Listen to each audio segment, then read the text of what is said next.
Maybe I should get a tissue before we start. You got it, 640. You can bring them over here if you want. Wild card.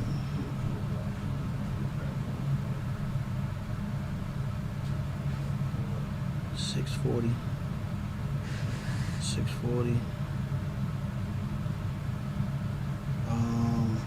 Pressure check.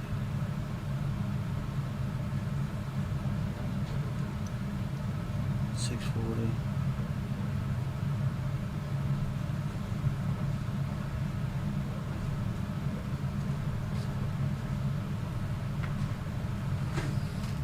Okay. I think seven. I'm trying to redo my times in my head. 7. And then Chucky's cut at 7:30 or 7:40, 7:45. So the wild card we can.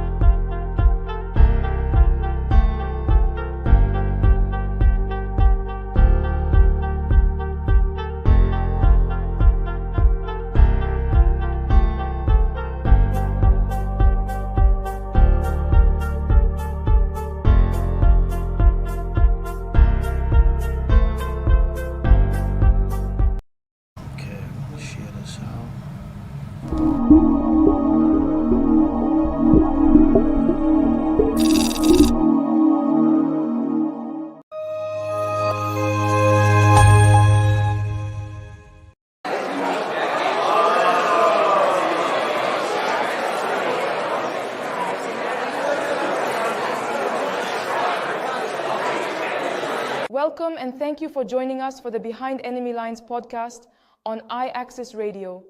Hold on to your seats and enjoy the podcast. Like, share, subscribe, and hit that notifications button for future shows.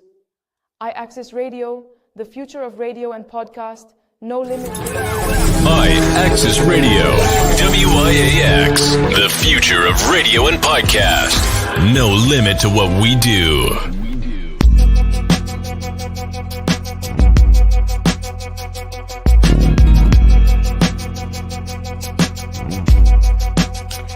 Hello, it's me CEO.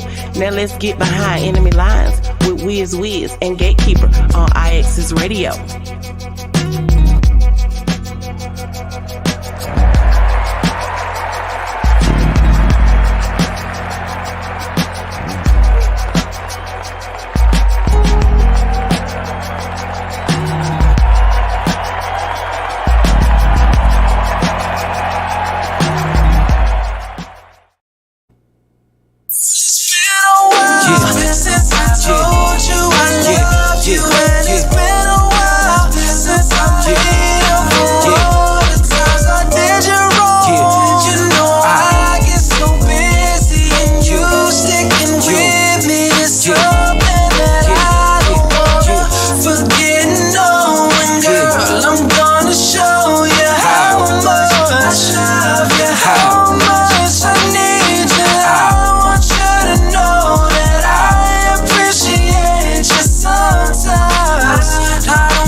Way to tell you I love you without falling flat. More flowers and cards, you got a ton of that. More trips up the coast, maybe with a toast. You see I'm putting in time, really need to vote. Head full of these words, only one to quote. I choose you over the gold, that's an end quote. What I don't say, I attempt to show. On a journey through night, I'm guided by your glow. So blessed when you check yes over no. Have a question how I'm feeling, ain't no letting go. Center of my world, you a living pearl. Say it to the world like I do to you. When I can't find the words, it be getting tough. You put a hold on the time when I get a touch. Get your mind out the gutter, I don't mean that. On this page I write facts and I know that. It's been a while since I told you I love you. And it's been a while since I made up for all the times I did you wrong. You know I get so busy and you sticking with me. It's something that I Get it low, and girl, I wanna show Yes. Welcome back, ladies and gentlemen. It is Saturday. IAXISRADIO. It is Behind the Enemy Lines. Yes, a podcast where we talk about relationships from the male's point of view, but we don't exclude the ladies.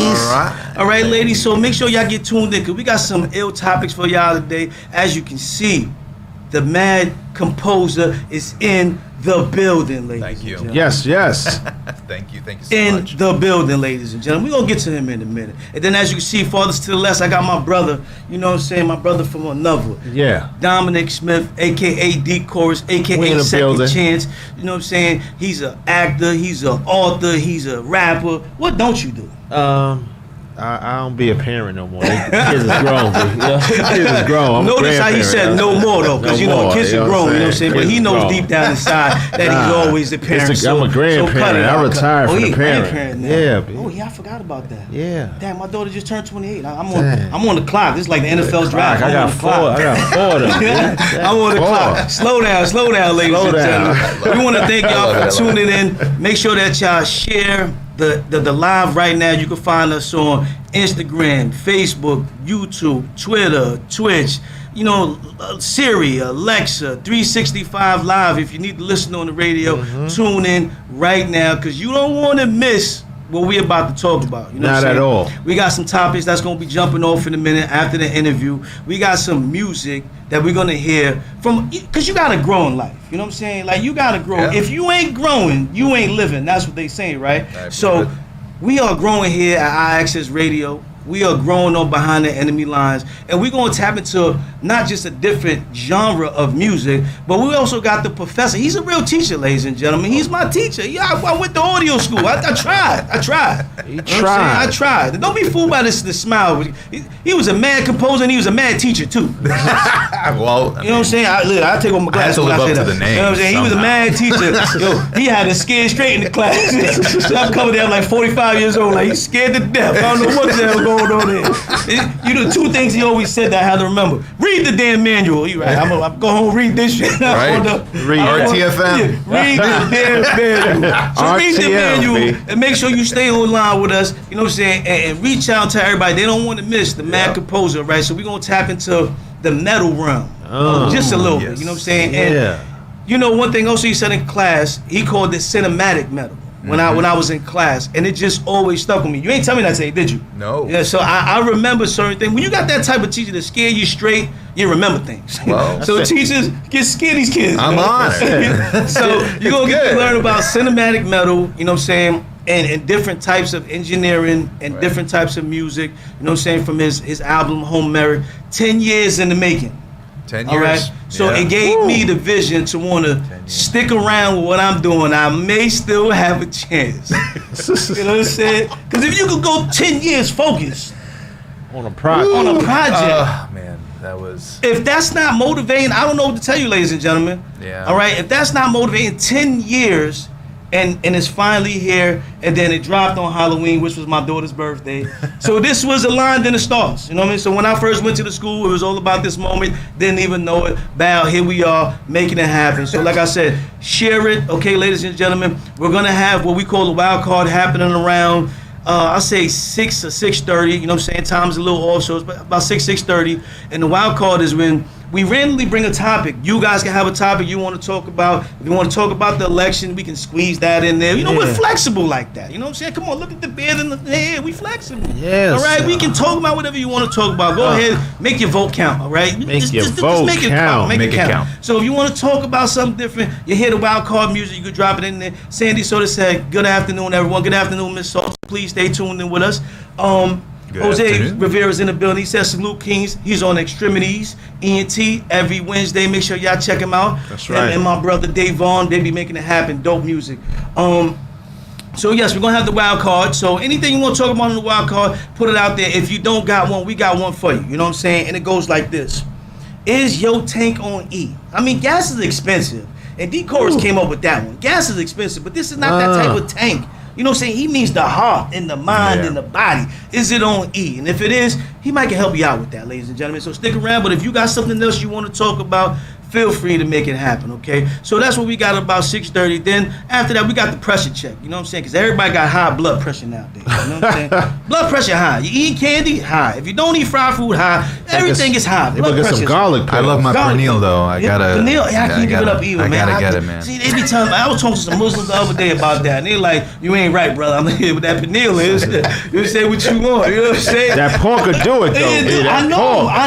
I know. I'm sorry, I know we getting on a tangent. I apologize. But yes, we have the pressure check happening, and that's when we randomly call one of our peoples in the Rolodex, and we see what they thought is wrong. You know what I'm saying? Because maybe the gatekeeper's wrong. Maybe the composer is wrong. Maybe the coach, we got it wrong. So we're going to reach out to somebody, call them, and get their take on the topics that we talking about. That's the pressure check. You know, it's random. If you want to be a part of the pressure check, make sure y'all email me at bhlfamily52@yahoo.com. It can be anybody, as long as you're over the age of 21. We're talking about grown folk talk here. That's All right. So be over the age of 21, and you can be on a pressure check. Your face don't got to be seen. We got the witness protection program. You all right.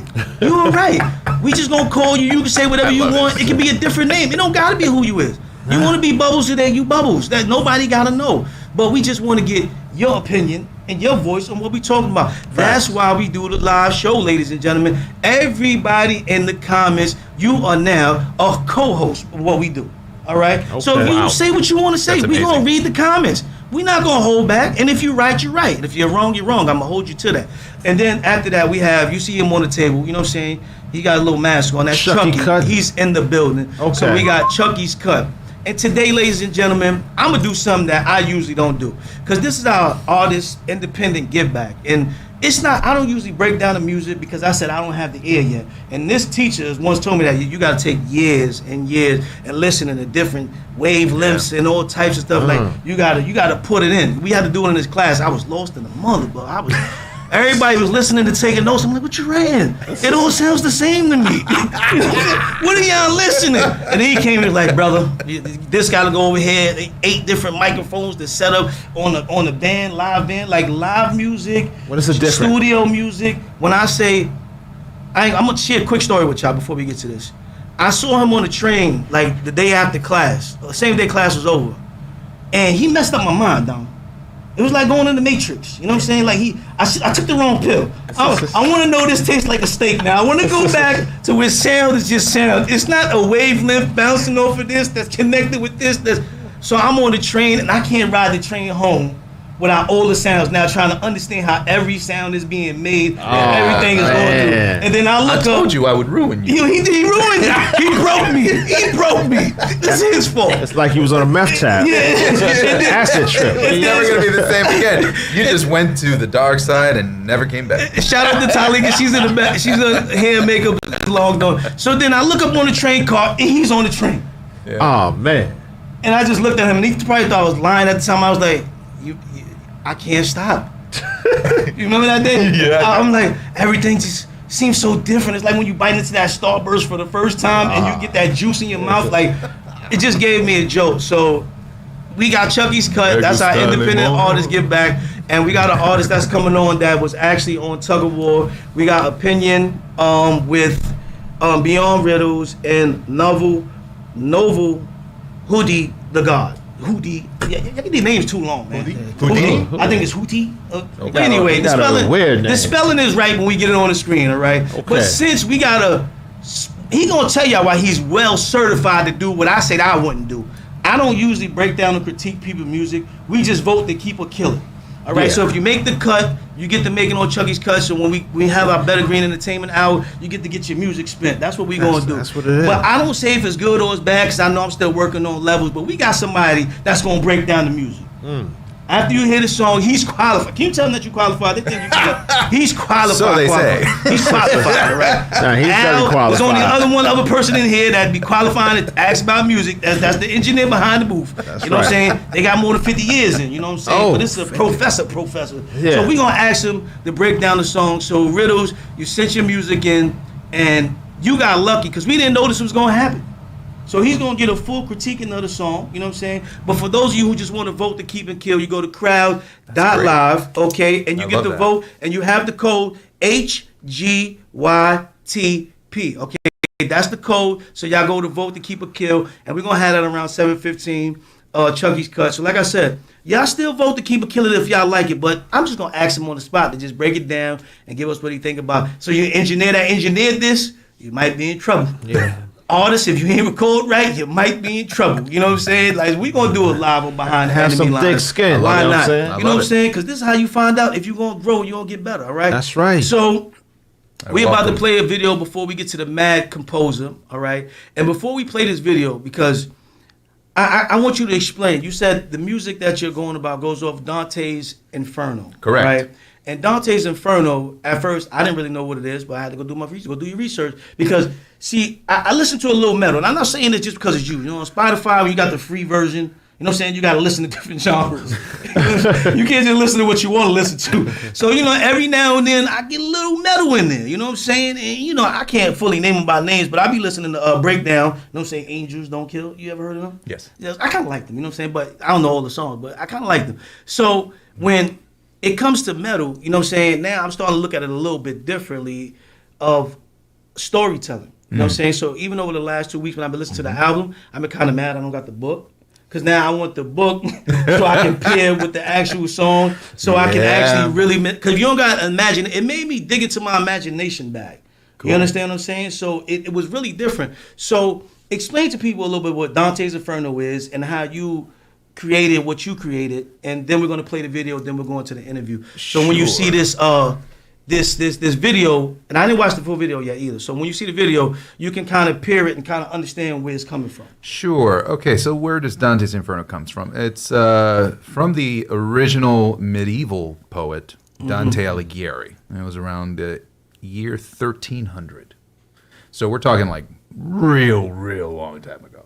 So actually, Dante's Inferno was a reflection on Dante Alighieri's existence throughout all of that medieval, feudal Florence and Italy. So he was going around actually putting people that he didn't like in the Inferno.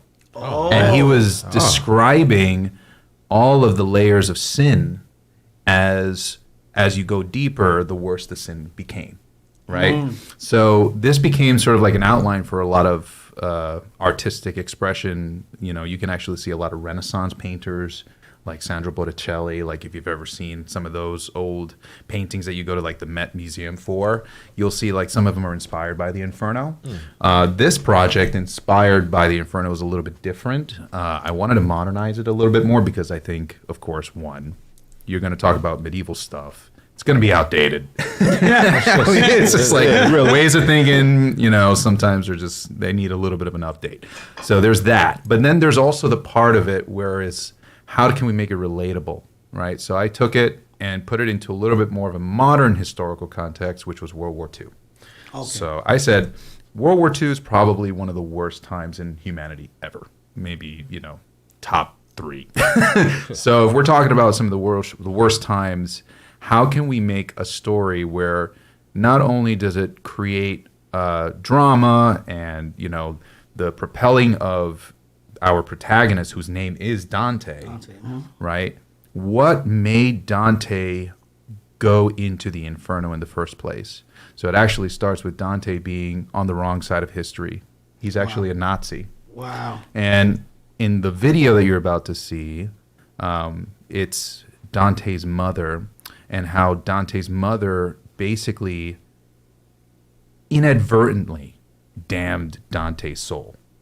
So this is the beginning of everything for him. Wow. Okay, so like I said, ladies and gentlemen, Steve, you right gotta there. grow. You gotta grow to be able to say that you're living. So let's come on. The Mad Composer is gonna help stretch you. It's gonna help grow you. You know what I'm saying? Put some inches on you. So tell them the name of the video. Al, we'll play the video. Sure. This is Homeric's Godless, A Song of the Night, Part 2. Here on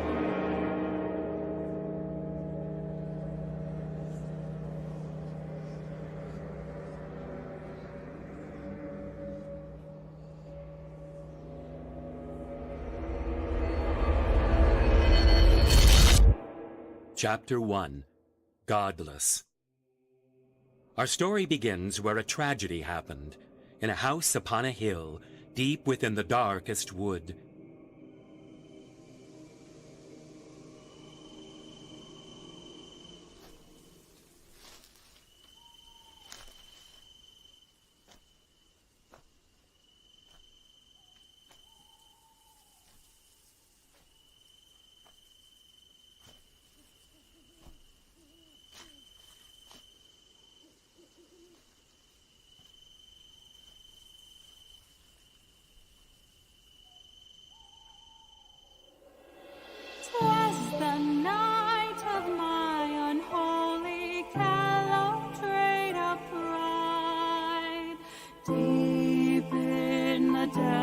She sang to me and said, my little bloom, there is no place you can hide. Forsake the wand in spite and be with me.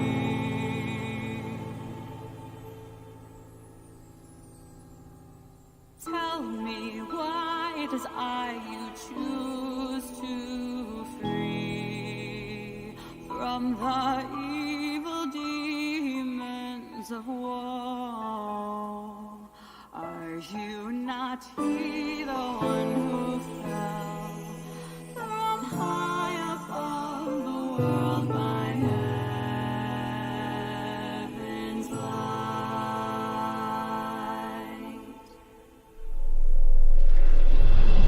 Yes, dearest child of mine,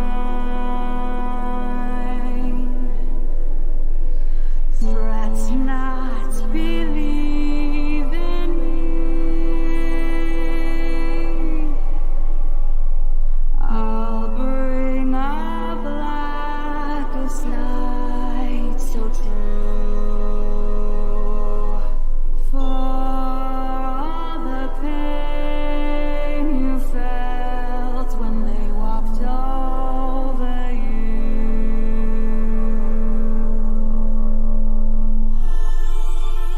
This world is dying.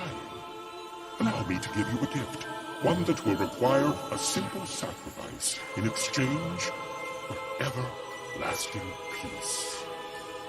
What sacrifice? Asked Morgana. The blood of a broken Eve. Said Evil. Morgana hesitated. I do not understand. Why should I trust you? Because the rage in your heart is too great to bear. Let me ease your suffering. Said Evil. She muttered the words. Yes, yes.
We'll fly far away to the lands of dreams.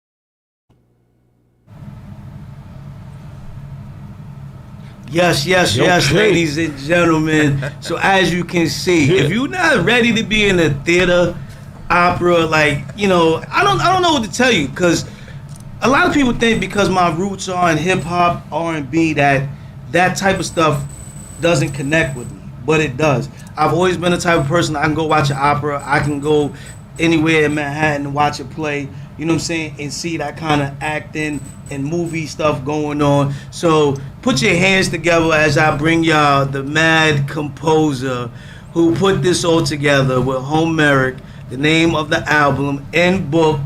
And when he calls himself the mad composer, like I said, we gonna tell y'all why he really is, because he didn't just write the music, record the music, make the music, also married the lead singer. Smart guy. Smart guy. Oh. Smart guy. That's smart. Okay. Smart guy. He also directed the video, ladies and gentlemen. Yeah. So if that's not composing, I don't really know what to tell you. You know what I mean? So he gave you a little literature on how he got there with Dante's Inferno. And at some point you gotta tell it, because people didn't want to break down or teach you what the text said, because they felt like it was like medieval or something like that. They said that in one of your lives on your show one day. Oh, that was from the first album. Right. That was, well, in my first album, it was a lot of experimentation. I didn't know quite what Homeric was, but the one you're talking about is we were doing an Egyptian tune that had translation from an actual crypt from Egypt. You hear that? So that's composing. When you could go find a crypt that you need, you want to hear that on Indiana Jones. That's the last time you heard that. Come on, we 2024 and he's doing Indiana Jones type stuff. Y'all gotta step your game up out here, ladies and gentlemen. Y'all gotta step your game up. Different type of sound. You know what I'm saying? So let's get to it. Go in the time machine real quick, and we need the 5 W's. You're a teacher, so you know what they are. Who, what, when, why, and how. You know, did Ken go from Ken to the mad composer? Let the folks know. Okay. Well, so let's see. I was always a really artistic kid.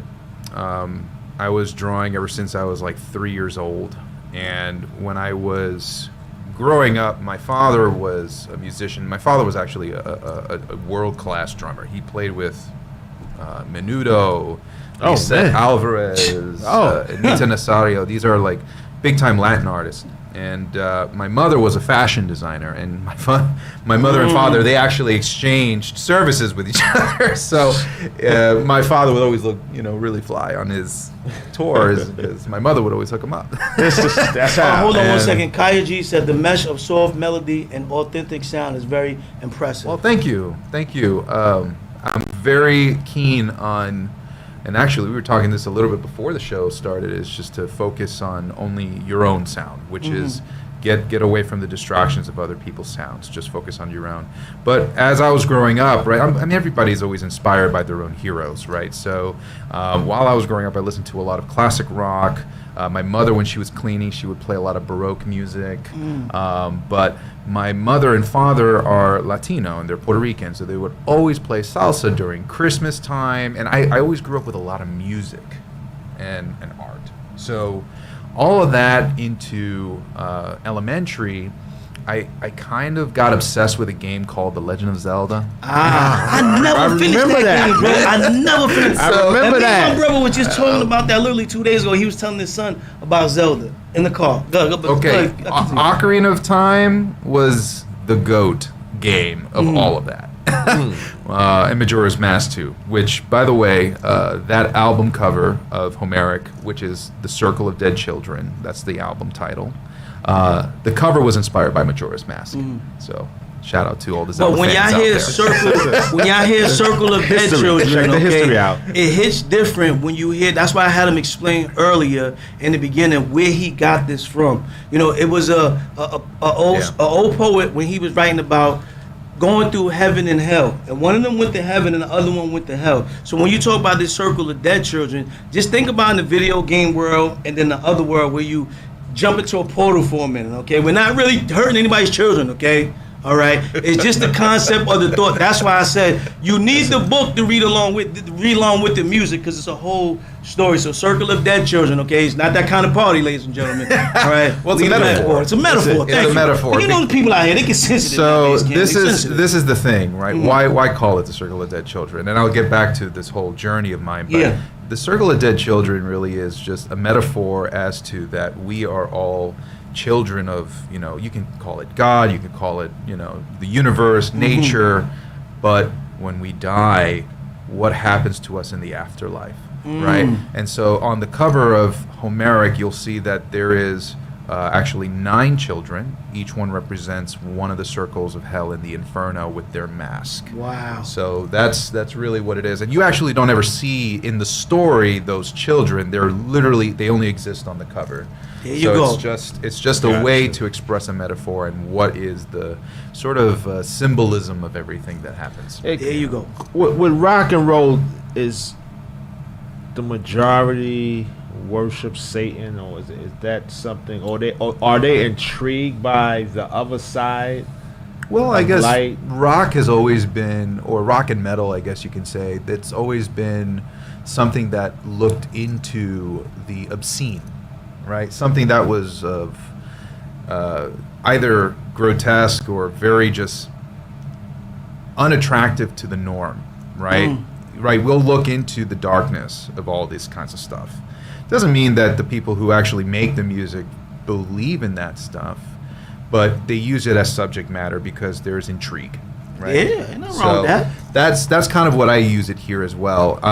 I was actually brought up Catholic, but I feel very much agnostic with everything, so I try not to assume too much. However, there are really good stories and lessons and parables that we learn in all of these things, which always got me to think about what to do if we were to shape this, not in a way where it's like I believed it as biblical fact, but more as can I use it as myth, and can I use it as a tool to tell the same story in a different perspective, in a different light. I like that. I like that too. I like that. But continue on the journey. So, okay, so Zelda, right? So I was obsessed with Zelda. I wrote like fan fictions and all this kind of stuff when I was a kid, and I even wrote letters to Nintendo, which they wrote back, by the way. They did. They wrote back, and they were like, "Oh, we're excited that you're so, intrigued with all of our ideas." And actually, they kept one of my letters with all my ideas on it. So I don't know whatever happened with that. Yeah, they produced them and didn't tell you. That's what happened. This is a good idea. Hey, that's before you knew about copyright. Yeah, exactly. So, well, maybe not a good idea back then, but hey, maybe it helped them out to shape something in the future. Word. So I go now, fast forward, after all of that, I was actually writing my own fan fiction. I actually, in 6th grade, I wrote a 60-page manuscript of my own story, and I gave my only copy to my 6th grade teacher. Oh my God! Did she steal it? She's getting paid. She's getting paid. We need to hunt her down. You need to hunt her down. We gotta hunt her down. Yeah. We got a secret agent system back here. We gonna find you. Yeah, we gotta find her. Could you imagine that at 6th grade? I was just thinking about how to get nice in dodgeball. I was not thinking about a 60-page manuscript. Yeah, and I was not done with the story. I was just, this is what I had so far. So, long story short, I actually took that idea into middle school, where I was still an art major. I was like really like focused on art and visual art.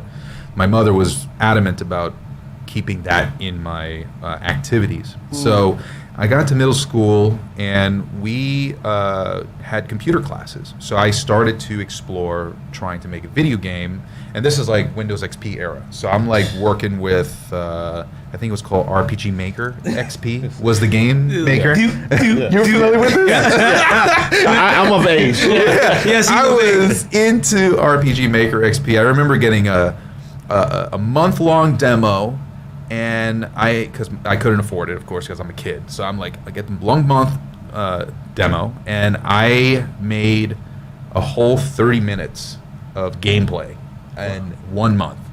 And if you think about making a video game, it's like you build everything from scratch. You got to build the world, you got to build the dialogue, you got to build the interactions, you got to put the music, you got to put in all this stuff, battle sequences, and 30 minutes of gameplay. And I was like, wow, okay. And that moment was like, I want to put in something more original, which was the music. I was using Zelda music off this fan fiction. I was like, why can't I do my own music with this? So that's when my father, he said, okay, we're going to get you Finale, which is a notation software. So I was just working off of my computer, looking at notes, and I had, at the time, I was already doing piano lessons. So I took that into my sort of wheelhouse and started to work with training my ear, listening to Zelda music and actually learning to transcribe what that music was doing and put it on paper. Super intelligent. Crazy. Well, thank you. I was just trying not to lose another quarter. Super intelligent. You was trying to get nice and not lose the quarter. You decided to go continue. It's needless to say, I was really into computers and all that kind of stuff. So it was always like really like jogging my creativity, and doing that led me into a path where I joined forums of learning how to do orchestration, and at the same time, I was also playing a video game called Rock Band and Guitar Hero when I decided to pick up drums. Mm-hmm. And my father's a drummer, but my father, he never was like, you got to do the drum thing. You got to do it. You know, it was just like, well, if he wants to do it, I'll be there. And then he'll just guide me. Yeah. Right. So my father was very good at not forcing that on me, but encouraging me when I wanted to do it or explore it. And throughout high school, I was still an art major in high school. I was like, I'm going to make video games. That was my thing. But then when we got to the end of high school, that's when I sort of had a flip in the switch, and I said, okay, I actually want to go for drumming. I was playing like 6 hours a day when I was in high school to go to college for music. And I was like working hard. I made like quantum leaps every single year. I got into the dream school that I wanted to, but I couldn't afford it. What school was it? Berkeley. Berkeley. Okay. So I was like, I want to be at Berkeley. Of course. Of course. Yeah, right. Every like high school musician wants to go to Berkeley. Okay. So I'm like, okay. So I wanted to go. They were like, we'll take you, but I couldn't get the funding to go to it, and my parents were like, we can't afford it. So I was like, so I actually went to Queensboro, started there, and because of my, I guess you could say, ego, I said I wanted to not go to Queensboro just for performance because I didn't think they were going to have a strong enough program for me. So I said, let me learn music production while I'm at it and learn a different trade so that I can try again for Berkeley. That was literally the angle. The goal was Berkeley. He still was planning though. It was good planning. So, but that ended up becoming, well, I tried out again, second time, got in, got a little bit of a scholarship, but not enough. Mm-hmm. And I was like, all right, I guess I'm doing the CUNY thing, right? And I'm just sticking to Queensboro. And that became my path. And I actually loved it. It was like, it changed my life. Because like, from that point on, my professor, oddly enough, well, I'm a professor and I'm with my student here today. Yeah. But my professor took me on my first gig. And that was recording an orchestra. And I was like, whoa, because I'm already like into the orchestral thing. So I just went balls to the wall. Went for engineering, and spent so many years learning my craft on music recording, post-production, live sound, broadcast, I mean, you name it. And I ended up, throughout my career, one of my highlights is working Good Morning America. Yeah. And then when the pandemic hit, I became a professor, or very close to the pandemic, I became a professor, and I continued to pursue that.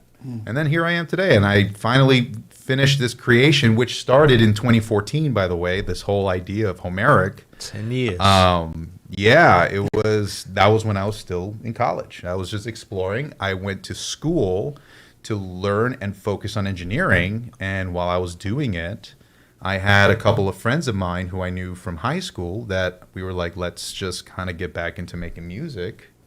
And from there, it became like, okay, I got studio time. Let's hash some ideas, put it together, and then that's the first album. And that was the Egyptian song that we talked about. There was like Celtic music, flamenco music, Eastern Asian music. It was like a whole mosh of just different sounds and genres. I was like, I don't know, I just wanted to experiment and explore, because I had all these genres growing up as a kid that I was interested in.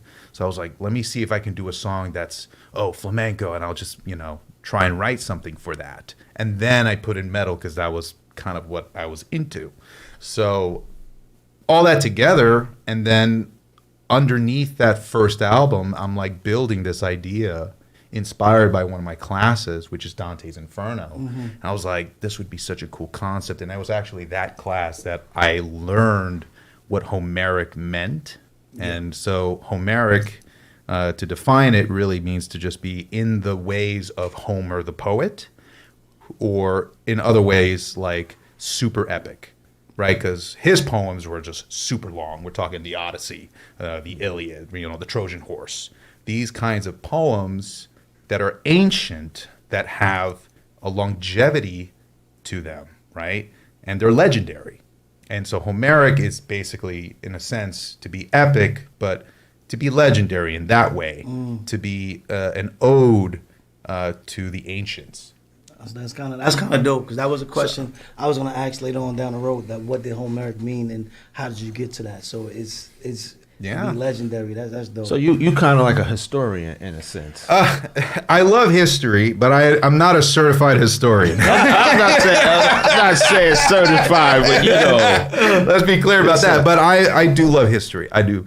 When we got married, actually this past July. Congratulations! Thank you. We're gonna keep you off the couch. You're right. We went to Italy and for our honeymoon, and I was adamant about going to Italy because I had never been to Europe before, and I wanted to see the great arts, right? And that's what I really wanted to do. Europe. I've been to Paris. It has a lot of art there.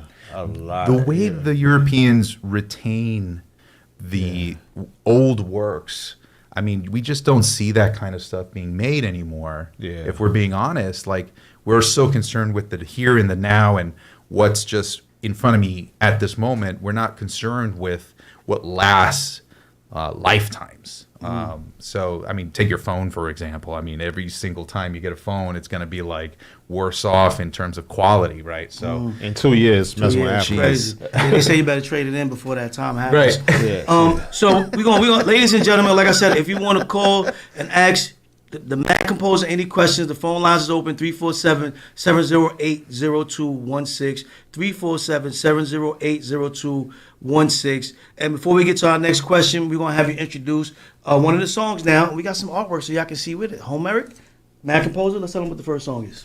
So, I believe, are we listening to, this is track... I think it's going to be Godless. I think the actual Godless song. Was the one that we listened to, the first video, one. And you have the song too, I believe. I think I added a second song. Yeah, you have Cantos. Yes. Cantos. 1, 2, 3. So Cantos, by the way. I actually like that song on the album. Thank you. I can listen to that without. So In the Lands of Hell. Yeah. Right. So Cantos, if you don't know what cantos are, it's actually the chapters, or really the cantos are the poets, the stanzas, sort of like.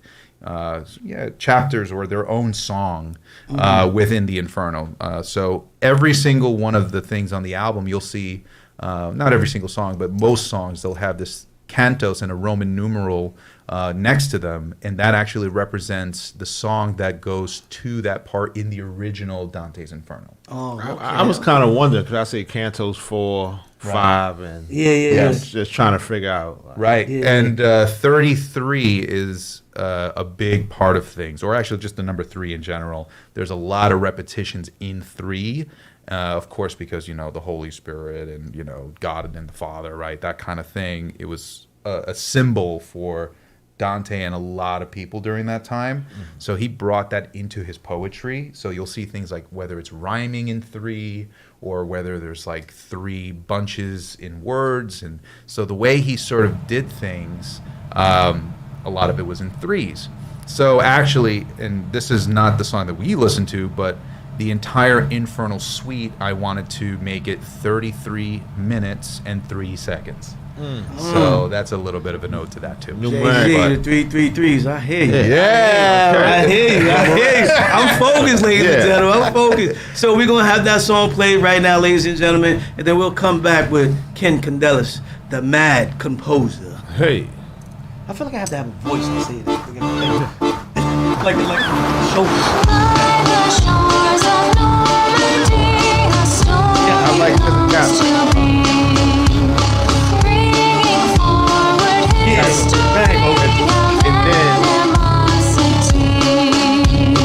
Deep into that darkness, wandering, fearing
I am Virgil, said the phantom. Dante, replied Dante, putting his hand on his chest. I would welcome you, Dante, but this is not the best place to behold such a welcoming party. Are you prepared to enter the underworld? Is there hope for me? Is there hope for me? Is there hope for me? Please set me free.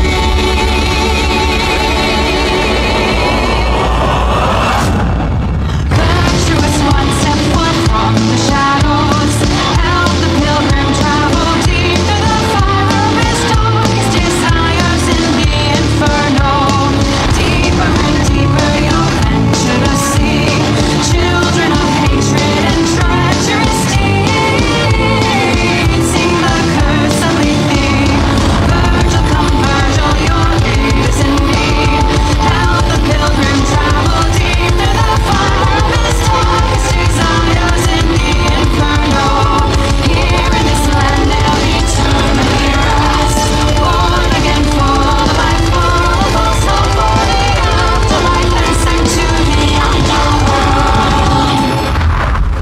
In the lands of hell, in the lands of hell, in the lands of hell, in the lands of hell. Lands of hell. Okay, There you okay. go, ladies and gentlemen. Like I said, you're live on Behind Enemy Lines. It's a podcast where we talk about relationships from the male's point of view, but we don't exclude the ladies. We're live. not We're at here all. with the mad composer, Ken Condellis. And like I said, today is about learning how to grow. All right? So everything is not going to be for everybody, but to at least take the time to listen and say, okay, well, where'd you get that thought from? Where is it taking us? How can I learn from this? Those are all the things that we want to do. Because I saw Uncle Guy put up a comment. He said, what did we listen to?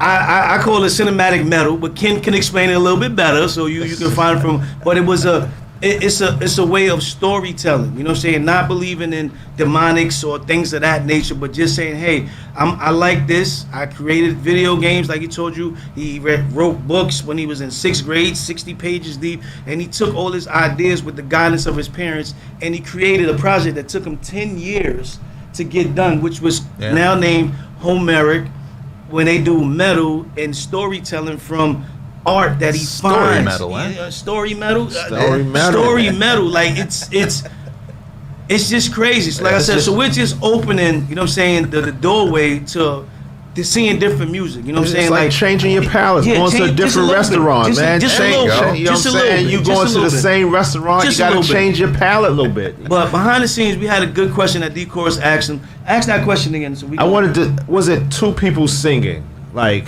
because it could be one, but was it two people because the voices change, or was it? Yes, it was two people. The first person that you hear is Amanda Cross.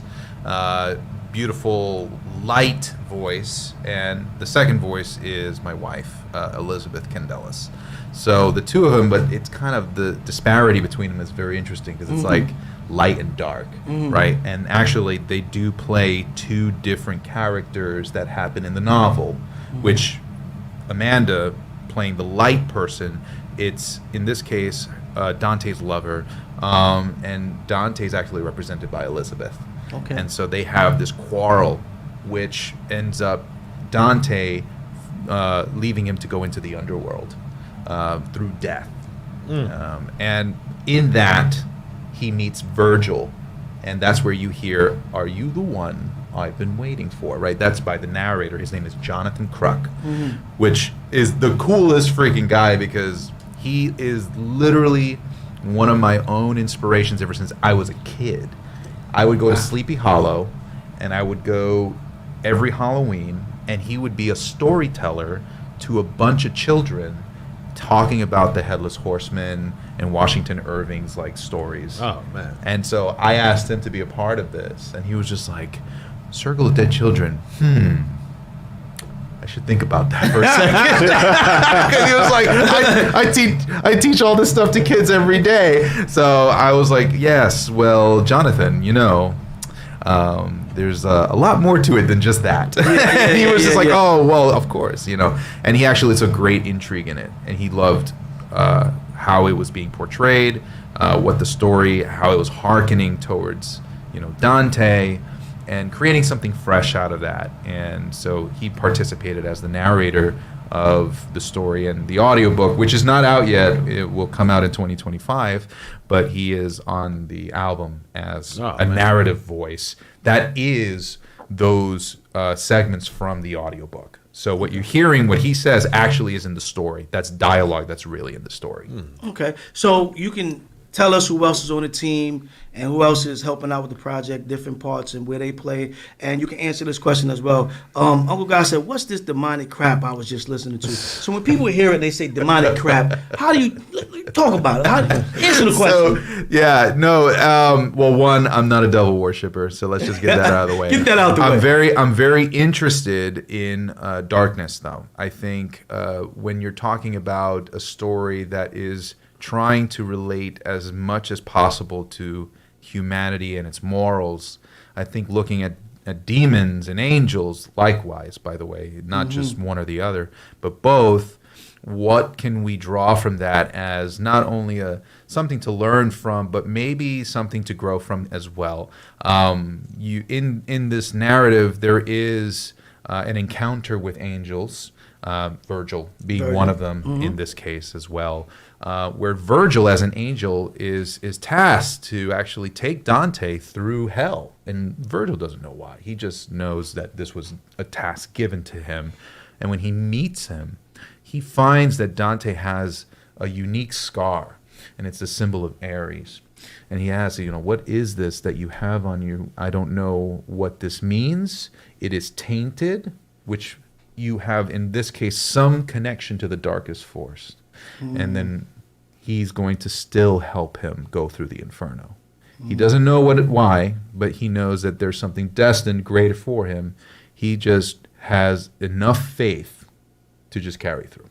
Nice. That's nice. So, Dante Inferno, I know that oh man, the movie, they try to make a movie. They have a couple of iterations of Dante's. Okay. But one of the earliest ones, I think, Tom was Hanks. Oh my God! Wait, are you talking about where? Is it Tom Hanks or is it Robin Williams? I think it's Tom Hanks, because it's in Italy. It's in Europe. Oh! You're like the sequels to the Da Vinci Code. Yes. Yes. Inferno. Yes. Right. There's definitely stuff in that movie as far as Dante goes. Absolutely. Okay. Where was it? It was Robin Williams movies, where Dreams May Come, or something like that, where it explores Robin Williams actually going through the afterlife to try and find his dead wife or something like that, which was a very interesting concept. But Dante's Inferno was actually one of the earliest movies ever made in cinema too. Yeah, so if you actually go to the oldest of Italian cinema, you'll find Dante's Inferno as a silent film that they tried recreating. So that's no sound, no music. Sound. Just Yeah, that's no old. music. That's old Charlie Chaplin. That era. Yeah. That's going So back that far. it's always been a reoccurring thing, you know.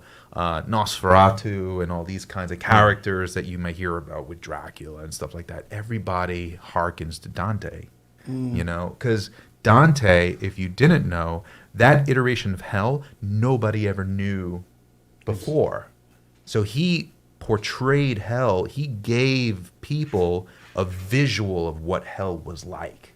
And people ran with it.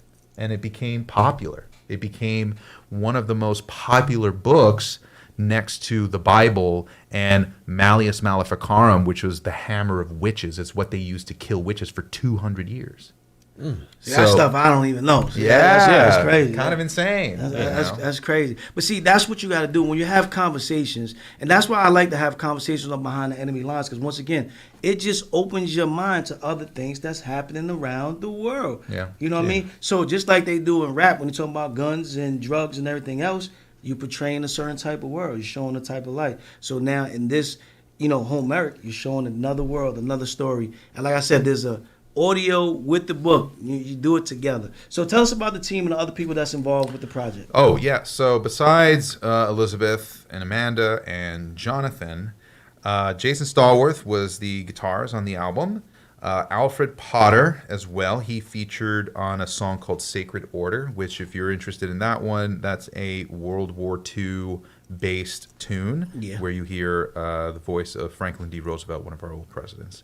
Then you have also Nick Z. He is the bassist.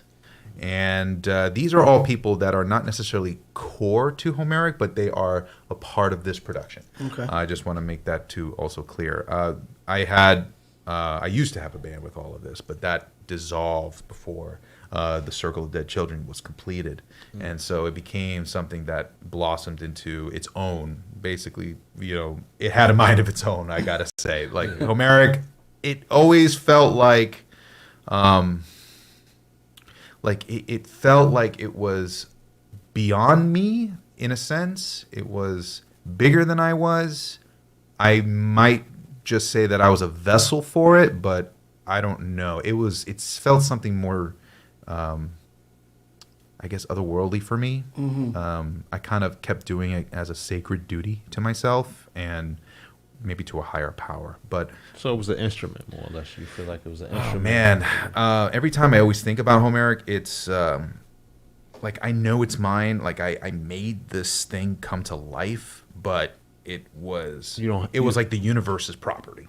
You don't own it, more or less. In an emotional sense, I feel like I never did. It was always like the universe's property. But that's me getting all philosophical on my. It's okay. It's okay. It's okay. But since you're going into the teacher realm, I Yes. mean, like, what is your favorite part about teaching, and how did that, go into your production or keep you pushing to make Homeric? Well, teaching was really important because it allowed me to communicate what I was trying to say. Mm-hmm. So it basically allowed me to articulate. And being a teacher was probably one of the best things for me because it forces you to stop what you're doing, in a sense, to actually think about why you're doing what you're doing. Mm. So in order for me to help somebody else, I really needed to know myself how I should break it down, explain it, and then make it digestible. So a big part of my teaching methods was analogies, and actually, funny enough, Dante Alighieri, there is a thing in literature that we call allegories, and I don't know if allegory and Alighieri are related and all of that, but an allegory is essentially something that is almost like a synonym, where like this or like that, or when we talk about analog, right? It's analogous to this, right? So an allegory in this sense, though, an example of this would be something along the lines of, we go into the second circle of hell, which is lust. Okay, the souls in there, they twist around through tornadoes because they have a lack of control, right? So the tornado represents their lack of control. Right? I like that analogy. That's an allegory, right? So we see a lot of that, and I see that in my teachings, that using concepts in that way help to break down more complex ideas. So it became a tool. I like that. Through analogies. I like that. And you teach. Tell the people where you teach at. I want them to know why you experience that. What you do. Okay. Ken Candelas, as I am, I teach at SAE Institute. I teach at Queensborough Community College, the City College of New York, and LaGuardia Community College. So all over CUNY, I teach audio technology and music production. So audio technology. Now, how has the evolution of technology impacted the way you produce music and teach music? Well, tremendously. When I was learning about audio tech in the beginning, I think the idea of needing a lot of gear was probably a big myth I needed to bust. Like I gotta get this Neve thing, or this API, or this SSL, or all this kind of stuff. And I was like, oh man. But over time, it became more evidently clear that digital technology was far superior in a way that there is still a place for analog, which is when I think you record, where once it's still in electrical form, it hasn't escaped electricity to turn into zeros and ones yet. There's value in using analog there. But after that, once it's captured, we have so many tools at our disposal now that are so powerful that you really can just utilize just digital tech. So, how do AI play now into that world right there? Because people are creating music and it's AI generated, it's not even artist generated. It's a weird thing. So I actually have a really interesting take on that, which is that the first thing about what you're doing has to be intention based, right? So if my intention is to create art, then I don't have to worry about artificial intelligence. Because if I'm worried about just making art, the art is my own, it is my idea that I've created tangible, right? Now, AI, if somebody likes art from AI, who are we to judge them for that? If it's art that they appreciate, that they like, that's like saying the guy who bought the blank white canvas and put it on his wall and says that's art, who am I to judge that guy? He saw something in that. He was willing to pay $100,000 for a blank white canvas, right? I'll pay him more blank white for that price. So this is what I'm saying, right? So we already criticize people for how they perceive art because art is subjective, right? So I don't concern artificial intelligence with art. Where I do see artificial intelligence as a disruptor is commerce, right? So if I'm creating commerce and I'm only making something for the purpose of either making money or branding or something along the lines that doesn't necessarily create an artistic message, then AI can definitely be a contender, right? And you have to watch out because they can do it a lot faster, a lot more probably produced than you can in some ways, right? Depending on where you're at in your level. But the turnaround time is so much faster and cheaper that it's like, yeah, this is not going to get any better for us. Okay, so we gotta learn to either harness AI and use it to our benefit as technicians or creators, right? Because if we don't, somebody else will. And that's just the natural progression of things. I always feel like new things that happen in this world have always been either taken, from both sides of the spectrum, good, evil, whatever have you, and find a way to use it to the way that they intend. Right? So it's always intention. So earlier you spoke about creating games and things, software like that. How do you feel about Fortnite? Because that's a world within itself as well. So we talk about the fantasy world, and Fortnite is a whole different type of world. Well, I'll go even further back with like Minecraft, right? Okay. Because I feel like Fortnite and Minecraft are very similar in certain ways, right? Minecraft is like the digital Lego, right? So, you get your kid, they play Minecraft, and they're building basically Legos all day. Yeah. But you go into Fortnite, and now it's a world where you can build stuff, but it's also a world where you can destroy and like have action and player versus player, verse, right? Because it really is kind of like a metaverse in a sense, right? I find that really interesting. I find it in a sense where if we're going that route of encompassing our daily lives into succumbing to a metaverse, I mean, you ever seen the movie Ready Player One? Yeah. Right? It's that's like that. Yeah. And I feel like we're getting closer to that. Artificial intelligence is definitely going to be a part of that for sure. Imagine, you're just in the metaverse or the Fortnite and you just want to think of something and then bam, it's there. That's what a lot of people are doing that. They ain't get me to the point yet. I ain't spending real money for fake stuff. I just won't do it. I draw the line at that.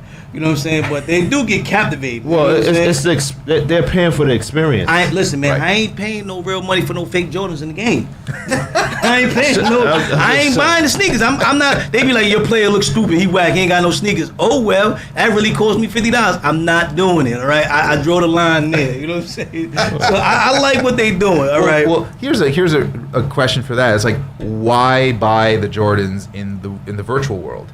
Because they say that in the virtual world, that player looks good. So it's a freedom of expression. No, I'm not paying $50, Ken. But it's all about the fantasy. It's about the fantasy, though. I don't want the fantasy. I want it in real life. But just think about this. Fantasy football. But I be trying to get money. I be trying to get real money back. But just think about this, right? No. I'm not thinking about this. What? You remember on 42nd they had the quarter. You can go see the peep show. The peep show. Yeah, I never saw nothing good though. But it's a fantasy. It's going back to the fantasy now. When you look at these but things, it was a real person back there. I just didn't have enough quarters to see the whole person. This is fantasy on steroids. No, it's not real. It's the dream world come to life. No, and then you know what I hate, because even when you upgrade and you switch games, you don't get to take your equipment with you. See, they think they still trying to make me buy it twice. Unless it's an NFT. Oh, see, you got the NFT ones. I don't know.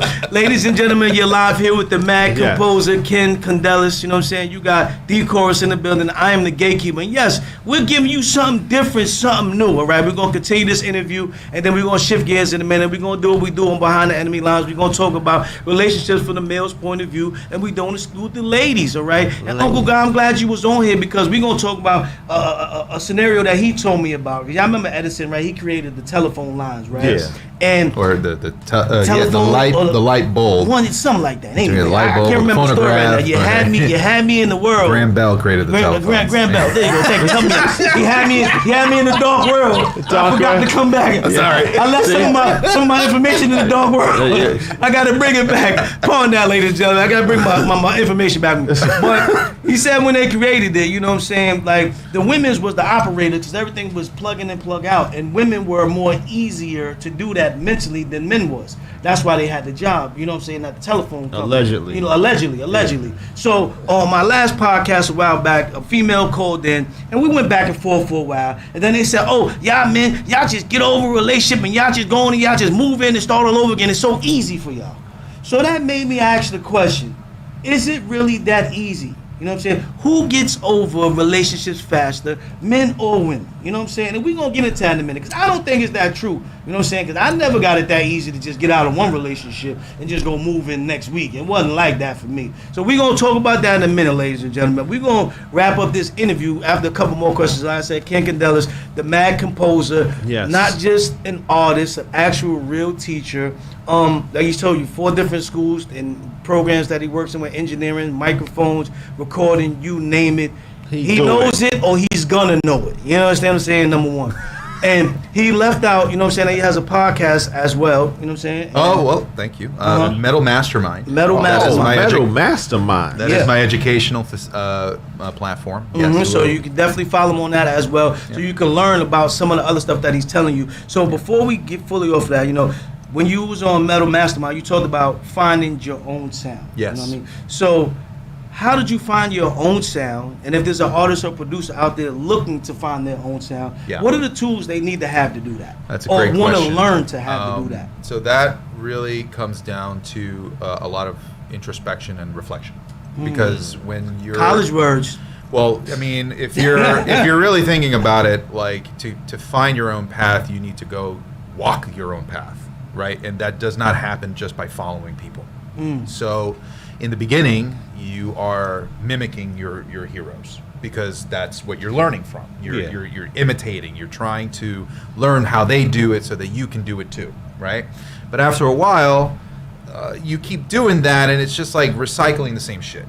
Right, so forgive my language, but it is just you're recycling the same thing over and over and over. So, why?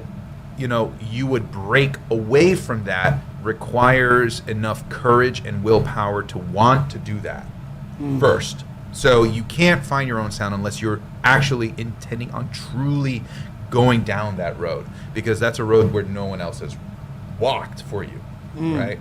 So you're taking an unknown route, and that can be something that is scary. Lonely. People might not Yes, sir. understand you, and you will surely feel that your table gets smaller. But when you keep going down that road, and for me, it felt something that was, like I said before, it felt sacred, where I felt like I had to do this because it was not up to me. Like I forgive me for my pun, but I was not supposed to be the gatekeeper. Thank you. Okay. You allow me to be the gatekeeper. He ain't the gatekeeper. Okay. You know what I'm saying? That's what I'm talking about. So I'm moving in this direction where I was like, okay, this is a force that I have within myself that doesn't come at once. It comes over time in dribbles. You know, it's always just a little bit. But I just try to put my blinders on, try to just focus really hard on just only my own thing. I'm kind of guilty of always listening to my own music. And There's a question about that. How does your knowledge of engineering influence how you write your songs? Yeah, so with my engineering, well, I learned, technique and all that kind of stuff is one thing, but the other part of that is really how do you walk away from your engineering and still be able to also artistically create impact, right? So one practice that I do that's very simple is that when I'm going to listen to my music a lot, I walk away from my station and I'm only listening to it on like headphones on the way to work or something, and I'm just paying attention to emotional feel, right? How does this make me? Does this make me move really like the way I want to? When I get into the studio, then I take those subtle notes that I had from my last mix, and then I'll go and I'll revise it and I'll do some of the things and the tweaks that I need to do. It's kind of like, the car test, if you want to consider it that way, right? You got to play, you test drive, but you have to test drive it because the part of being in the car is that you can't control it, right? It's just there, right? So can you just let go and just like vibe with it? Like that's a really tricky thing for producers because we're always kind of studio head, right? We're always like, oh, that compression. And that's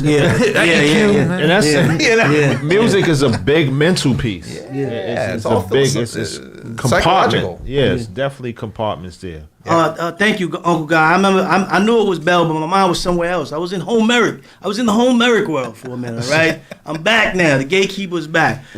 Question. Girl, you got that? When it comes to sound, is it more important to be authentic with the music or more technical with the sound? Authenticity beats technicality every single time. Even one of the first lessons that I do when we do things like Mod 1 in our classes, which I didn't have you for, but I had you for the end. But when we start off, I like to talk about the 6 golden rules, okay? I'm glad you're getting it because I was going to ask that. Go right on The ahead. golden rules of recording, okay? The first one is you got to have a great performance first, right? So it's got to be authentically you. It's got to be everything that you're made of, right? Everything else, if you ever hear the pronoun, or not the proverb, which is you can't a turd can't be polished. You can't polish a turd, right? Yeah. But you can put glitter on it, you know. So that is still true, right? So if the performance, if the source is bad, everything doesn't matter, right? So your technicality, how great of a production became, doesn't matter because at the end of the day, the content itself, that's what's king.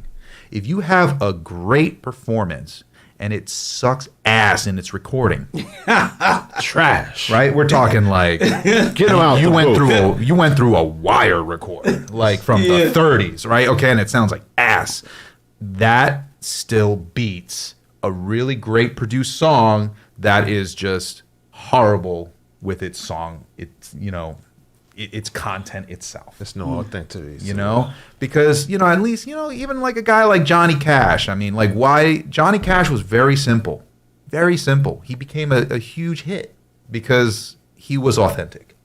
And one of the things, if you actually do a little bit of research on a producer called Rick Rubin, he did an interview where he expressed that when he sat in the room with Johnny Cash, while he was on the other side of the glass with the engineer, He was saying, you know, something's just not right when Johnny's like performing, right? So he goes into the booth with Johnny and he goes like, tell me what this song's about. And then he's like, yeah, you know, it's all about this, whatever. And then he's like, yeah, you know, can you play that for me? And he's just like having a conversation with Johnny. And then when Johnny starts playing, that becomes the take. Because Johnny's a storyteller. And he tells a story through guitar and his voice. But it's so much more intimate for him when he's in the room with somebody else and he's just performing right there for them, right? So it was a mental game. Was it the energy as well? Oh, the energy of Rick being there as someone to inquire about his, you know, stories. Like, that's what intrigued him. And that's what inspired him, right? When Johnny's just, you know, alone and he's trying to sing into a microphone, it feels too sterile, right? It's like, you know, you get into a really fine-tuned space and it's just like, oh my God, I can't even feel like natural because it feels like a lab, right? So that's why, I mean, like in music studios, right, we emphasize like dim lighting and all this kind of stuff and vibes because we already know it's about psychology. Like 90% of the game of making something great is about psychology. So yes, authenticity totally wins. Technicality is really important too, but if you are still learning your technique, then you still have a chance if you have really good content to start with. So always start there. Good content. You give hear us that? the rest. So that was one. Don't put that Give us at least bullshit. three of the golden rules. Oh, yeah, right. Sorry, that was just one rule. That was just one rule. That was just one rule. Okay. So give us at least two Okay. more, and then y'all got to find the rest. Y'all got to follow them to get the rest. No, we'll get to the other ones. Number 2 is the right instrument. The right instrument. So you have already a great performer, but is it the right thing that they played, right? So this could be like quality of instrument in a sense. Maybe is it the right vocalist for the song, right? Those kinds of questions. So does the tonality of what you're playing fit and match what the great performance was on, right? Okay? So then from that point on, you get into the environment. Where was it recorded? If you're trying to, you know, I could have a great performer, you know, like I play drums, right? So I could be really great, play this magnificent drum set, but if I play it in a garage, it's going to sound like it's played in a garage, right? There's nothing you can do about that. If it's in a small space, it's in a small space. And for you guys putting up the egg crate and think it's enough, it's not enough. You hear that? Really? Hey, what's up, him? What's up? Go ahead. So the environment really matters, and that's why I'm whenever it comes to like doing stuff like drums, especially, like I'll just book a studio and I'll get, you know, somebody else to engineer the session. I don't want to engineer my own session. I want to perform because I'm focused on rule number one. Right? So I'm like, okay, you engineer, I'll do this, but I got the studio space to make it right. Right? So that's why studios still matter and not just a bedroom, right? So you go in, you get it right, done right, and you walk away with a high quality product at the end of the day, right? From there, it's really now down to, is it the right microphone? Is it the right placement of the microphone? And are you using the right preamps for the microphone? Because preamps are like color, if you think about it that way. It's like color, just timbral color to shift what's already great, but now you're kind of like, sort of like mixing and matching like jigsaws, like what you want to fit in the spectrum.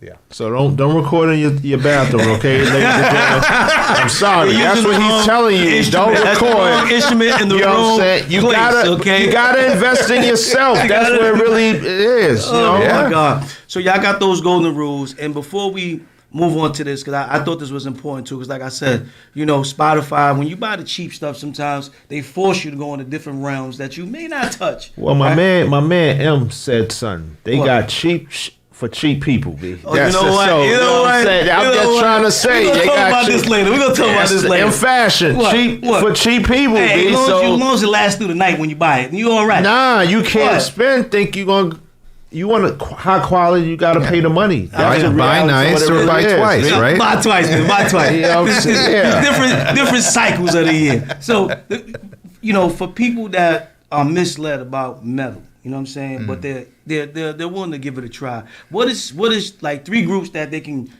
you think they should listen to before they try to hop into Homeric, so they can get like, you know, a quick learning, so they'll be able to take it on. So groups. here's the thing, right? So I consider Homeric within the realm of symphonic metal and folk metal, right? What I call it officially is philosophical metal. Philosophical metal. You hear that?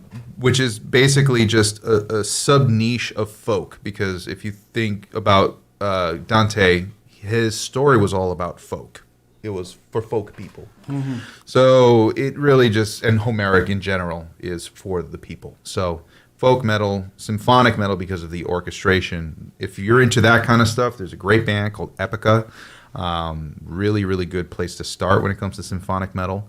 I mean, for people who want to kind of go back to its roots, I mean, you can kind of go back to the Ozzy Osbournes, Black Sabbath, Judas Priest, Metallica? the Metallicas. I'm about to say, you can't leave you Metallica out can now. definitely do those. If you want like more like obscure stuff, I mean, this is like for the people who want like more avant-garde, like Portal is one. No, Marilyn Manson? Marilyn Manson kind of is like, he's kind of in the alt goth kind of side of those things, right? Right. So, but that's another, like, there's a lot of subgenres when it comes to metal, which is really kind of interesting. There's a really cool website, actually. It's called mapofmetal.com. Okay, mapofmetal.com. And you Check it out. can actually look at like the history of metal, and it has like examples of all these different bands and where they stem from in terms of genres. So How about if you're- Kiss? Kiss. Oh, Kiss? I That's like like Kiss. rock. Yeah. Kiss is like I rock. I love rock. Kiss, though. Yeah, I love Okay, rock. all right. Yeah, You I should love talk rock. to my other bandmate Peter from another bandmate that we call 4 Trips Ahead, where we play with. He loves. We're gonna have to steal Peter sometime. We're gonna have to reach out to Peter and see what he says. So once again, Ken Candelas, the mad composer. All right, we're gonna put up how to spell his name. I was fighting with Instagram because it had the Halloween writing, so it was number zeros, but they was looking like regular O's. And I'm like, I know I spelled it right. You know what I mean? Homeric is the album. Ladies and gentlemen, it's an album in a book. It's out now. He's going to tell you where you can find it. You follow him on Instagram, okay? Check out his teachings. You want to learn anything about everything that has to do with microphones, wires, audio, period. I'm telling you, this is the guy to go to. This is the guy to go to. It's the guy. I'm connecting you with the guy. So if you ain't getting it right, it's your fault. Don't blame us. You know what I'm saying? Sound trash. Sound trash. This is your fault. We gonna gave tell you now. I'm sorry. We gave you an I love it. opportunity, all right? Vocals Don't say by we didn't do it. Jamel. What's up? Vocals by Yeah. Jamel's in the building. So Homeric is out now. They got gear. They got music. Yep. Listen to the music and get the book. You know what I'm saying? Like, don't just judge a book by its cover. Read it. Yep. And then if you don't like it, come back and say, hey, this is why I don't like it. Because I'm going to get the book because I want to. I already listened to the album like 3 times, but now I need the book to see how it goes. I like how you broke it down. Like I said, meeting you to get my first introduction to audio. Even though I was rapping like 10, 20 years, I thought I knew music. I knew nothing. I knew nothing. Nothing. And I'm still learning. I knew nothing, all right? I came out of there understanding how the sound bounces, vibrations, and all these other things. And it made me BPMs and all appreciate that. Great. what engineers do first and foremost. Thank you. So to all engineers, sometimes an artist, we could ride your tailcoat. I didn't know how much work y'all have to do, especially if we have a bad take. Right. Especially if we're using the wrong instrument. Or if they garbage. You know, period. If they that's garbage, the but engineer some gotta of make them try to some of sound them think that good. they really good though. So you might think it's garbage, but they really think they really good. Yeah. They come in there and they beats all off. The engineer gotta fix it and EQ it right. I didn't know. So after like going to SAE, I was kind of glad that the pandemic hit. You know what I'm saying? And I'm not just saying this just because you're here. I had some really good teachers, but if I could have had you through all 4 mods, I like the way you taught. Thank you. You made people get in the book, rewrite the notes. I remember we was taking our first test when we had to hook up the microphone, the piano, and the speakers, and we had to make sure the current flow was right and everything. Right. I never seen so many people so scared.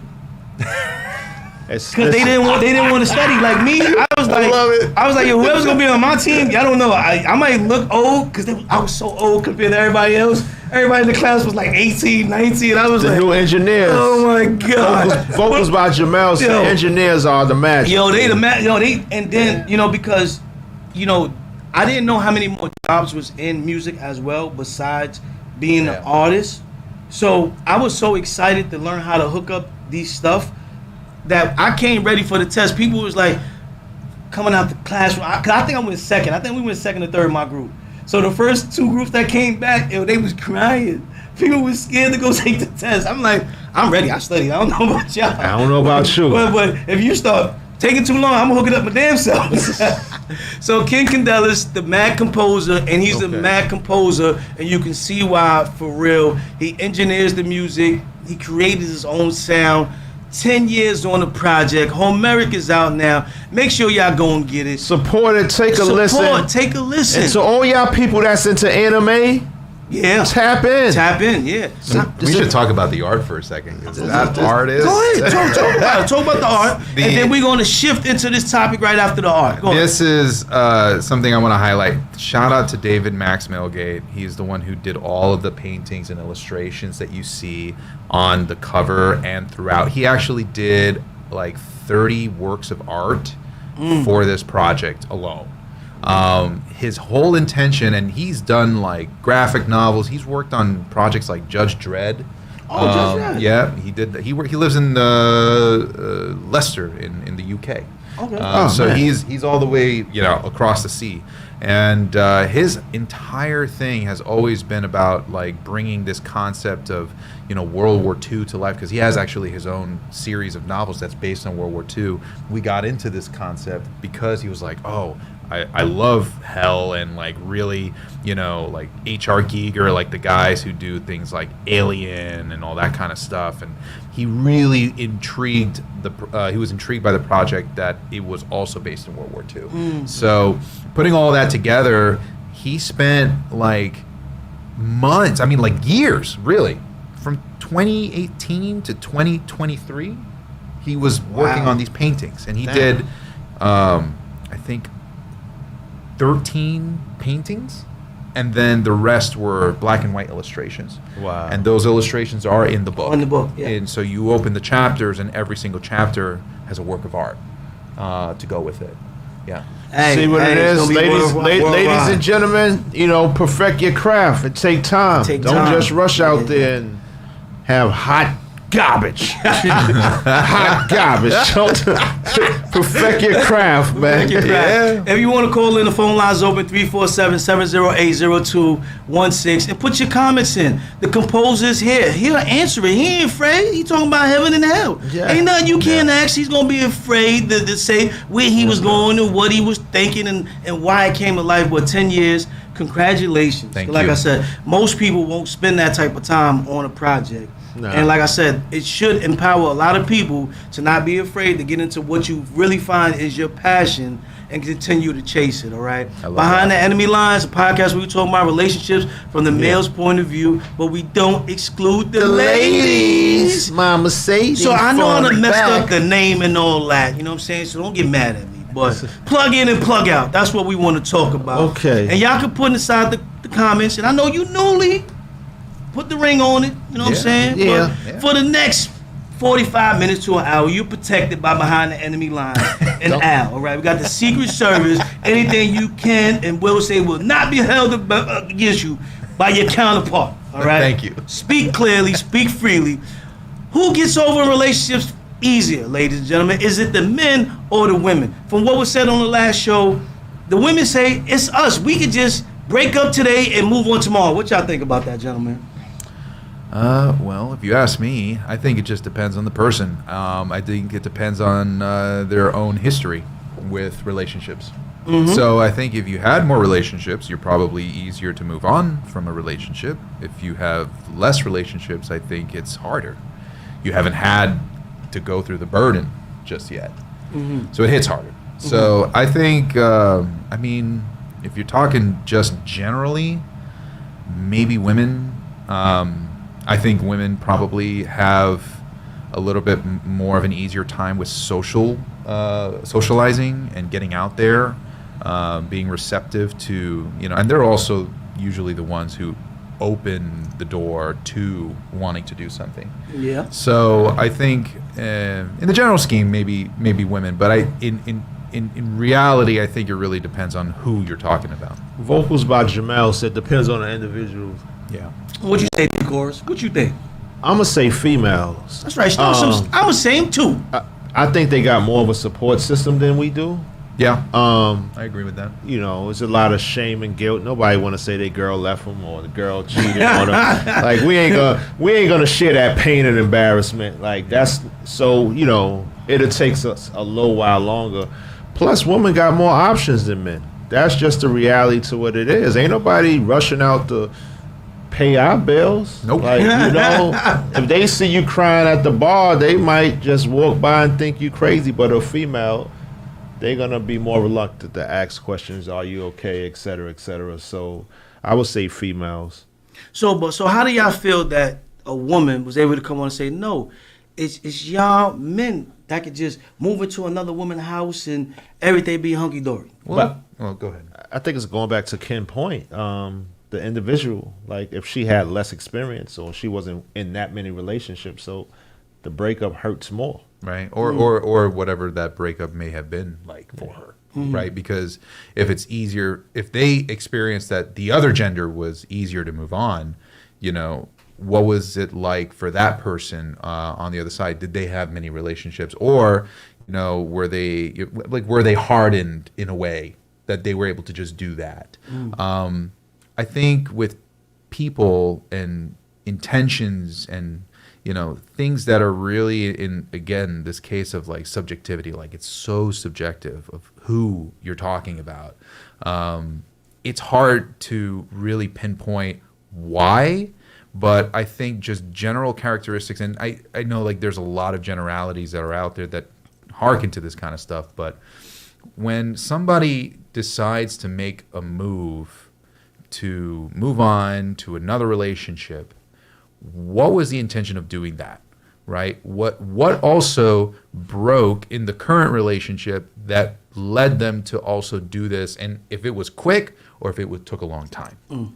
Well, you know, I did 2 different searches when I was going through it, actually 3. And 2 out of the 3 that I went through, you know what I'm saying? And I was trying to get more up-to-date for 2024. One was in 2017, 2016, and 2022. 2 out of the 3 said that it was the women that get over easier. And one said, according to research, it's generally considered easier for the women to move on after a breakup compared to men, as women may experience a more immediate emotional impact initially, but men often take longer to fully recover and may struggle with lingering feelings even after moving on to another person. Well, I mean, that's like what Dom said. It was just like I think it's just kind of part of our nature as men to always suppress emotion in exchange for either logic or to just keep pushing on. It's like, I mean, if you're talking about men historically have always been the ones to go to war. Thank you. To go and do the fighting. Yes, sir. Right? So in our nature, we don't let too much of the emotions hold us back from trying to do what we are trying to do. Right? So we decide, you know, a lot of guys, I think we just put our head down, we get to work, we do something else to distract ourselves. There you But go. we ain't, Right. we, ain't, we ain't dealing with the issues. Right. Producer P said depends on how hurt the person was from the breakup. Yeah. And I'm glad she said hurt. You know, I don't think there's different levels of hurt. I think hurt is hurt. Nah, there's different There's levels different levels of of hurt. hurt. There's different levels. Come on, what kind of levels y'all Definitely. think is hurt? Betrayal. Because I think That's a big hurt. I think but it's still hurt. It's still pain. I mean, Vocals by Well, Jamel said, let me ask you a question, right? Like, why did Dante makes 9 layers of hell? There's different levels to this shit. There's I mean, different levels? like, you know, Yeah, because I mean, different let's break it down, right? Let's start from the top, right? All right. The first layer of hell is limbo, right? What's limbo? You just stuck in limbo, right? So limbo in his story was all about like the souls who, one, were never baptized, but they weren't necessarily bad souls. They were just lost souls. Okay. You get to now lust, which is the first of the carnal sins of incontinence. Okay, so what does that mean? So carnal meaning sins of the flesh. Okay, incontinence meaning, right, things that don't necessarily make us a bad person, but we never like did the work to actually either learn from our mistakes or like grow from it. right? Hold on, let me read this real quick. She said, Vocals by Jamel said, I cried my eyes out with some breakups, and I've cut a relationship off cold turkey as well. So it really depends on the connection. It's going back to the levels. Totally. So, okay, so we get to the first one, which is lust, right? After limbo. So lust is basically, you lust for somebody else that they're maybe not your actual lover, but somebody else that you want to have infatuation with, right? But you don't have control over yourself. You don't have discipline, right? That's why you would be in lust in that case. Be lusting. Beyond that, you get gluttony, right? Eating too much and not restraining yourself from maybe someone who needs it, right? Or then greed, hoarding, and spending too much. Both are equally as bad. Beyond that, you get to anger, right? And notice how each one of these, they start to get a little bit deeper into like this emotional construct that it's not just the action, but also the feeling of the action. Okay, I can see where you're going with that. Yeah, I see where you're going break with it that. down. Yeah, I see where you're going with that. So, I can see where you're going with that. break it down. All right. Anger is our last before we get into something called nether hell. Okay, where nether hell, we walk into the city of Dis, which is the infernal city that exists in hell, right? And when you go through that gate, now you walk into a part of hell where things are intentional. Okay? So not to cut you off, there's a saying that hell has, what is it? Hell has no fire like a woman that's going something like that. Something like that. So I'm just saying. So he on the right path. Yeah, he on the right path. He on the right path. Go ahead. That's what I'm trying to say. He cooking right now, man. You know what I'm saying? Go ahead, chef. I didn't write this and did not do my research. So you go to the first layer of nether hell. That is heresy. So you choose to worship something other than God, right? In that case, for the medieval poet, right? So anything that was like polytheory, or you're worshiping the devil, anything like that, you would be banned to heresy, right? From there, you go into violence, and violence is actually divided into 3 circles. And these 3 circles are basically the intentions of that violence. So you go to violence against your neighbor, which is a pool of blood that you're boiling in. Then you go to the woods of suicide. So if you commit yourself, right, then you are banished to be basically a tree for the rest of your life. And when somebody breaks one of those twigs, it bleeds blood. Then you go into the sands of abominations, where it's literally a desert and it's raining fire on you forever. Then that's crimes against God. Beyond that point, it gets into fraud. And fraud is 10 layers. We call that the Malbolge.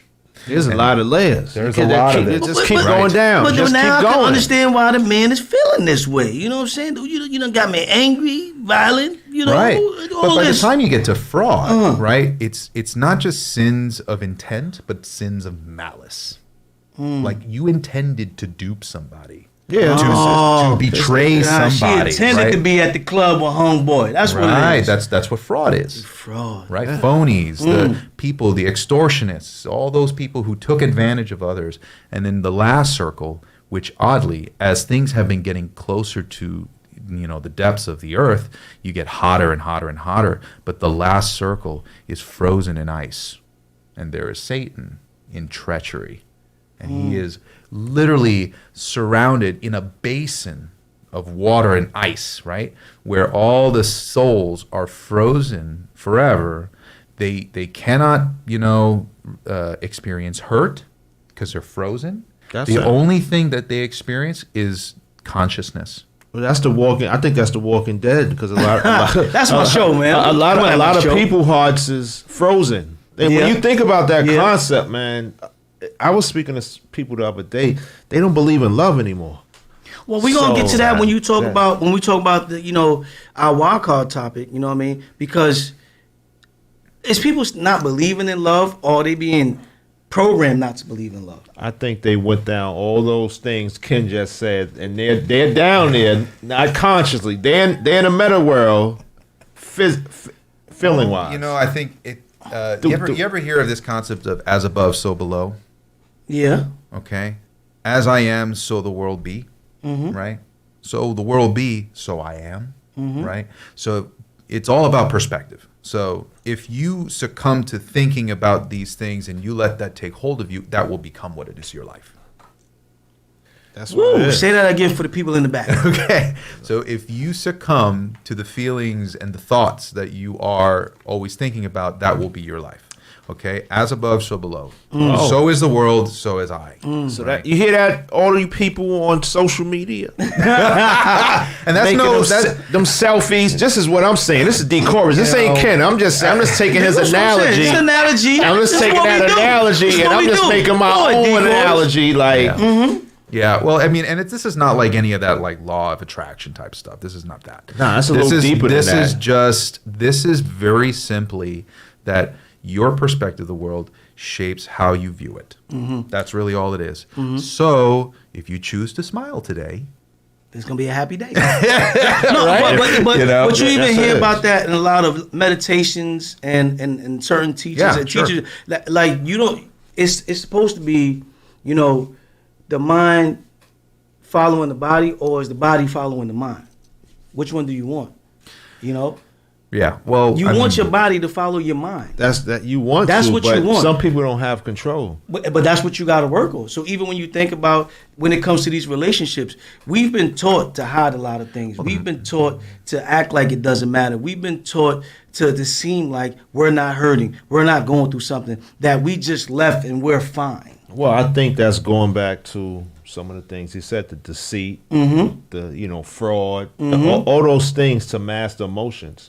Because it's hard to show emotions in today's society, right? Everybody wear masks, like men and women. Like, you ain't got to put. We just call that Instagram. Yeah, we ain't got to put makeup on. Like, you know what I'm saying? We don't have to do it. So, but a lot of these women, I'm not gonna say all, because I like to get in trouble, Ken. I be saying stuff to get in trouble. Watch yourself. Watch yourself. I say them.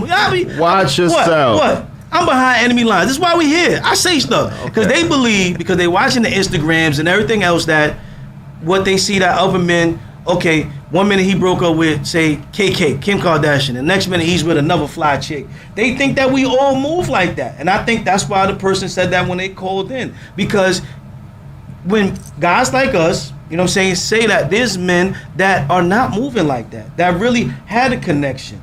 Well, I think it also depends on your status in life.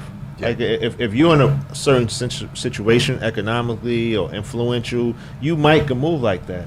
The average guy can't move like that, right? If the average guy, if he get kicked out of his house the day tomorrow, if he ain't got no consequence. Money, he got to go stay with a relative, or he got to go to the shelter. What consequence it is too. You know what I'm saying? Consequence. Well, that's the problem. That's the problem with a lot of people. I mean, take P. Diddy right now, right? It's like, why did he keep doing what he's doing? Because there was a lack of consequence. I'm not gonna lie, Ken. I would have went to the party though, man.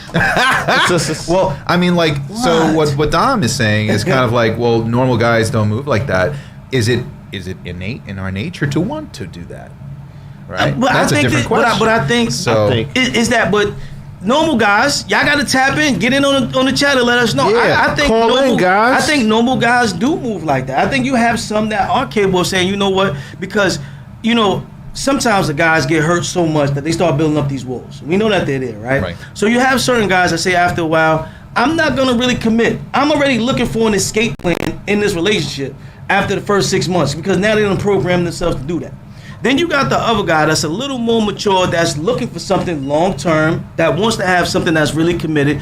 That, okay, I think there's more majority of guys that are like that, are really looking for a long-term relationship, that's really looking to commit, not what you seeing on Survivor and all these other shows. Now those guys are not being represented. So now when you have what you call the normals or the averages that are like, why is this happening? Why is this guy? Then they start calling them the emotional, unemotional control, the simps. You know what I'm saying? These are not really titles for them. They're real men that are looking to not just plug in and plug out to be there. And when something does fall apart, they do feel some type of way. Yeah. They're not just over it. I mean, that's why you had the clip with the guy with the radio in the rain. Right.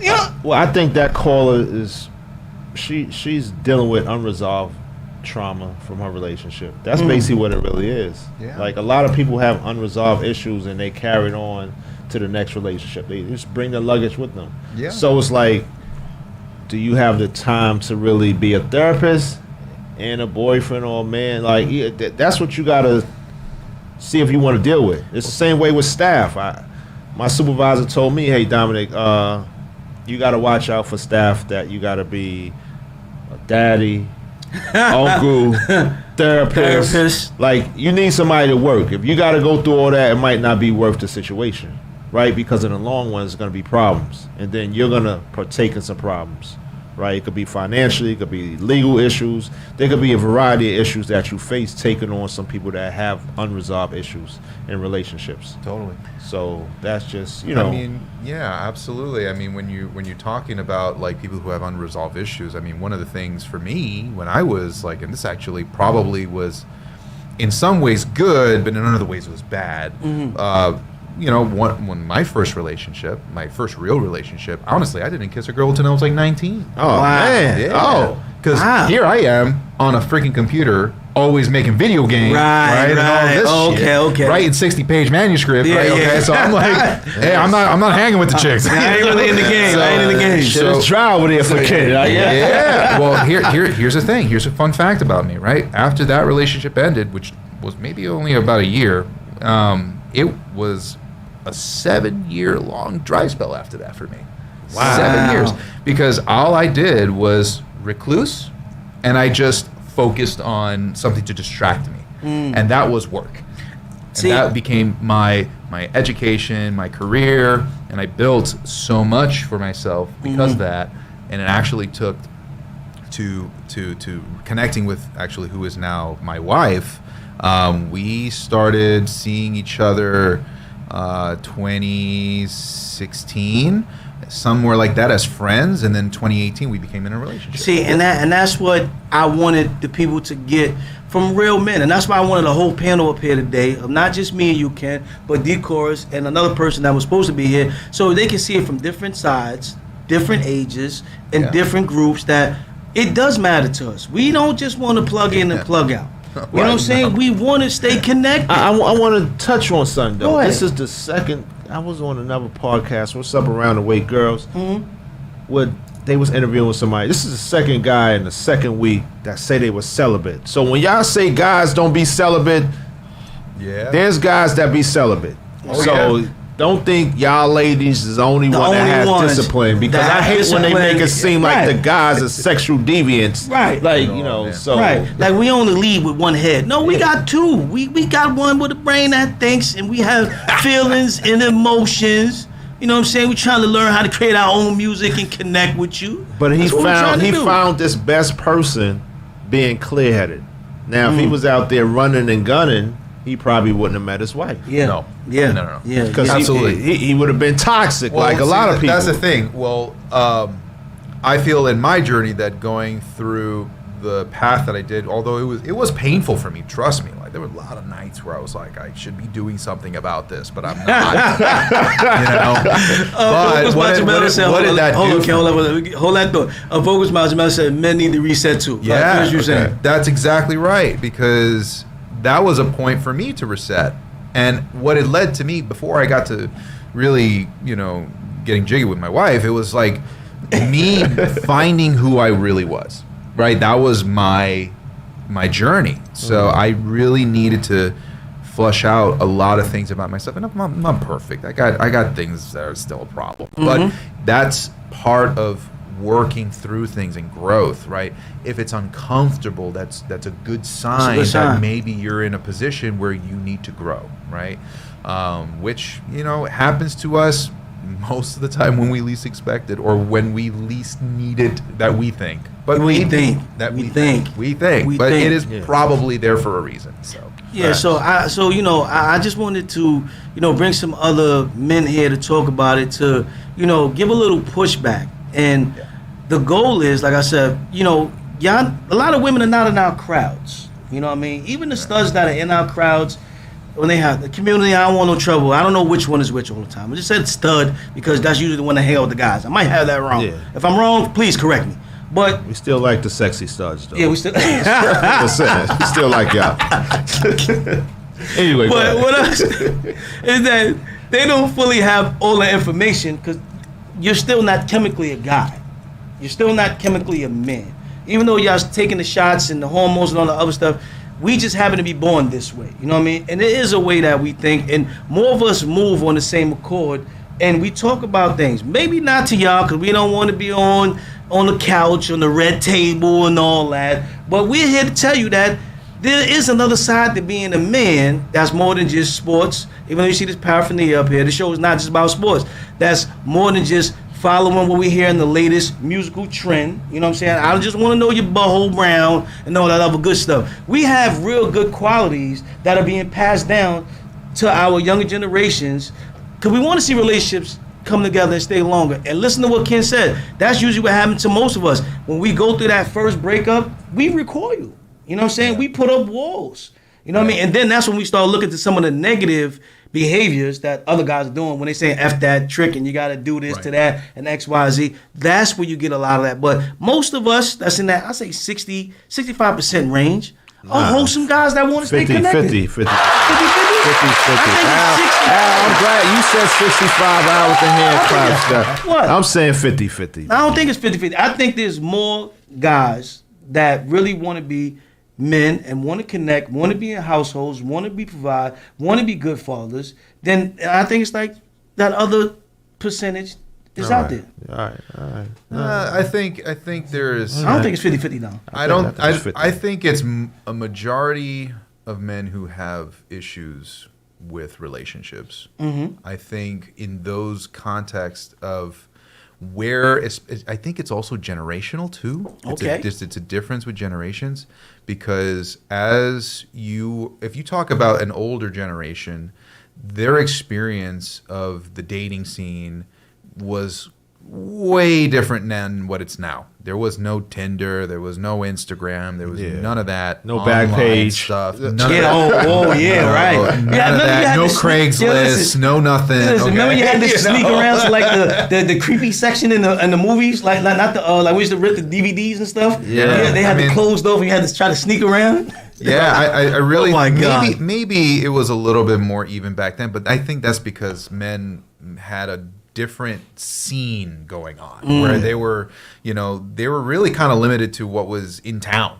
Right. You know, there you had to really meet right. the person and this was that. So now you have a different generation growing with global access to the dating scene. Yeah, it's like going down, dribbling basketball, you got 10 hoops. Which one you going to shoot at? Really, that's what it comes down to, right? There's like a lot more options for women nowadays. So men are becoming increasingly, I think, a little bit more celibate because they don't compete against those who look better as options in that scene. So here's the thing. I didn't meet my wife on Instagram, okay? She was actually not a high school sweetheart, but she was in high school with me, and we had separated, doing our own path. We came back to actually seeing each other, which, by the way, in high school, it was more like acquaintances, right? So I knew of her. I wasn't like, with her or anything like that. We were like different cliques. I was like the nerd. She was like the cool. I was like, I was like, no. But then, years later, the reason why I came back to meeting with her was because I was like, hey, I'm working on my music and I want you to be because you're really talented. And that's where it started to stem from. The connection was because of a thing that was common between us that really was natural, right? So our relationship is very strong because our roots in our relationship come from actually what we love, which is music, right? So that's what I think sometimes might be the missing thing for folks is that, they try to meet new people, but they're meeting them in ways that's not really about who they are. It's not traditional ways. It's not even that it's not traditional ways. It's just that even in traditional ways, like if you go to a club, that's not everybody's going to be in that, looking for the right love or who to love. Yeah. And guys said men logic and intelligence, they have it too, feelings too. I think I'm going to say we have logic and intelligence and we have feelings too, but men use logic first. Yeah. I mean, that's why we build shit. Because, like, we do. I mean, like, hammer and nail, and, we're like, dimensions, and I'm talking about, acoustics, like, Well, one of the things I told the caller when they call in, and then we're going to switch to the wild card right after I say this, and then we'll go to the pressure check. One of the things I said to her was, even though I'm the gatekeeper, the women have the control of the gate. You understand what I'm saying? So there's really no way for us to just quickly move on because y'all give us the access. Either you do or you don't. So without the access, we ain't moving on. Unless you got that payola. Payola. Payola. Yeah, now let's go to the wild card. It's the wild card. Come on, how you want to say it?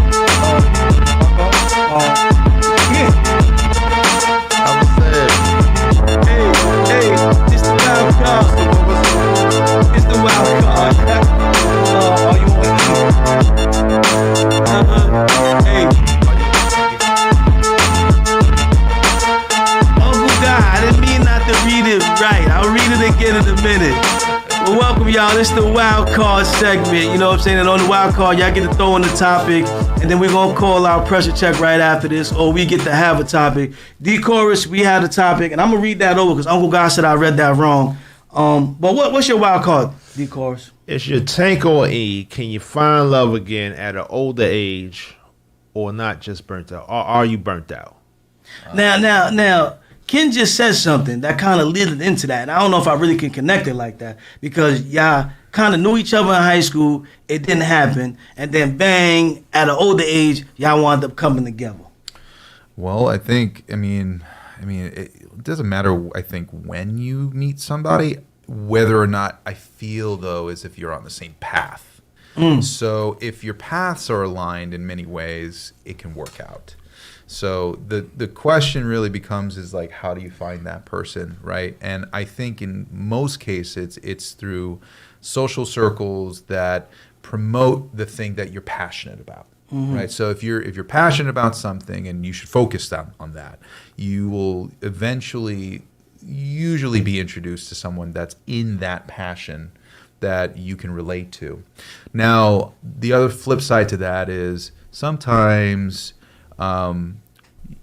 people are not around for a long time in your life, right? And that's just a season. That's just right. So you try to be having a good time through that.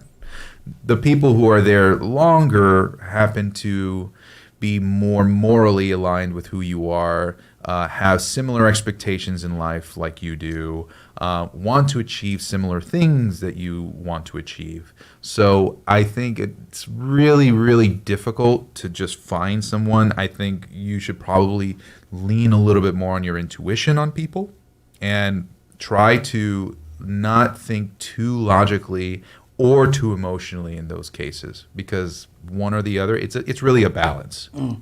I think people need some type of therapy at the long-term relationship. They do before they just jump right back in the fishbowl, because there's a lot of residue from the last relationship they're gonna bring on.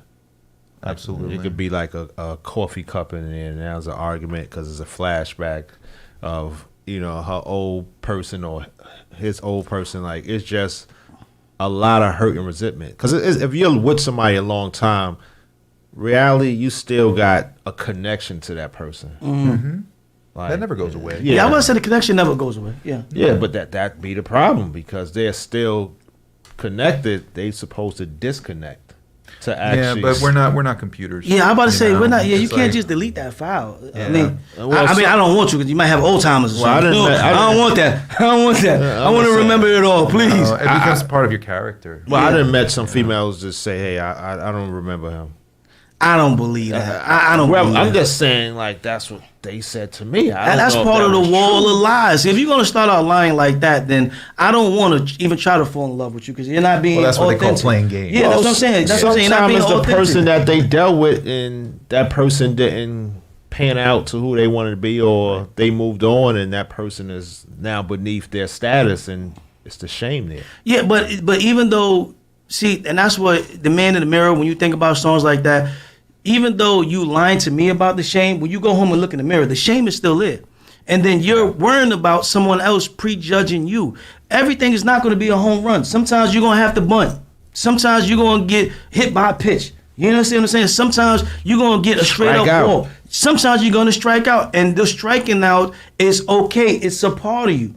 You understand what I'm saying? That doesn't mean that you're going to strike out every time you get up to the bat. And I think we talked about that earlier. What you think, you start to believe. You start to become. You start to only see. So can you fall in love at an older age? I think so. I think so. I think so. Because, you know, they got the Love Boat. You know what I'm saying? It's an older show, but it shows love. Well, I mean, so I it's think capability. love becomes different, I think, when you get older. Most definitely. Most definitely. That's most definitely. It's really less about the infatuation and it's more about the companionship. There you go. You know, so I think it's like also like where are you at in life in your process of understanding what wisdom means to you, right? Because like that is like people grow old, but not everybody grows up, right? So we have to be really aware that who we spend our time with is also mentally like on the same level as us where we're trying to go, right? Being on that same page. But that's difficult. Like there's like billions of people in this planet.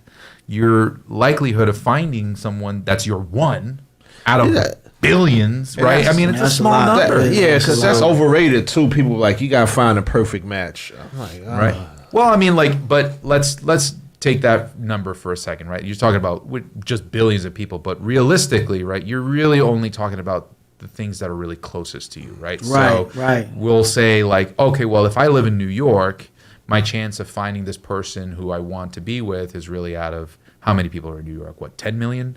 New York City, something like that. So, you know, you got a lot of people in New York, but now you're like, okay, well, who in the audio industry, let's say for me, right? Like, because I'm in audio, who in the audio industry is amongst those people that I really resonate with, or in music that I really resonate with? And that becomes a smaller number. And then it becomes a smaller number through the clicks that you know. And then, you know, you start really sort of narrowing down. So if you think about it, you start funneling.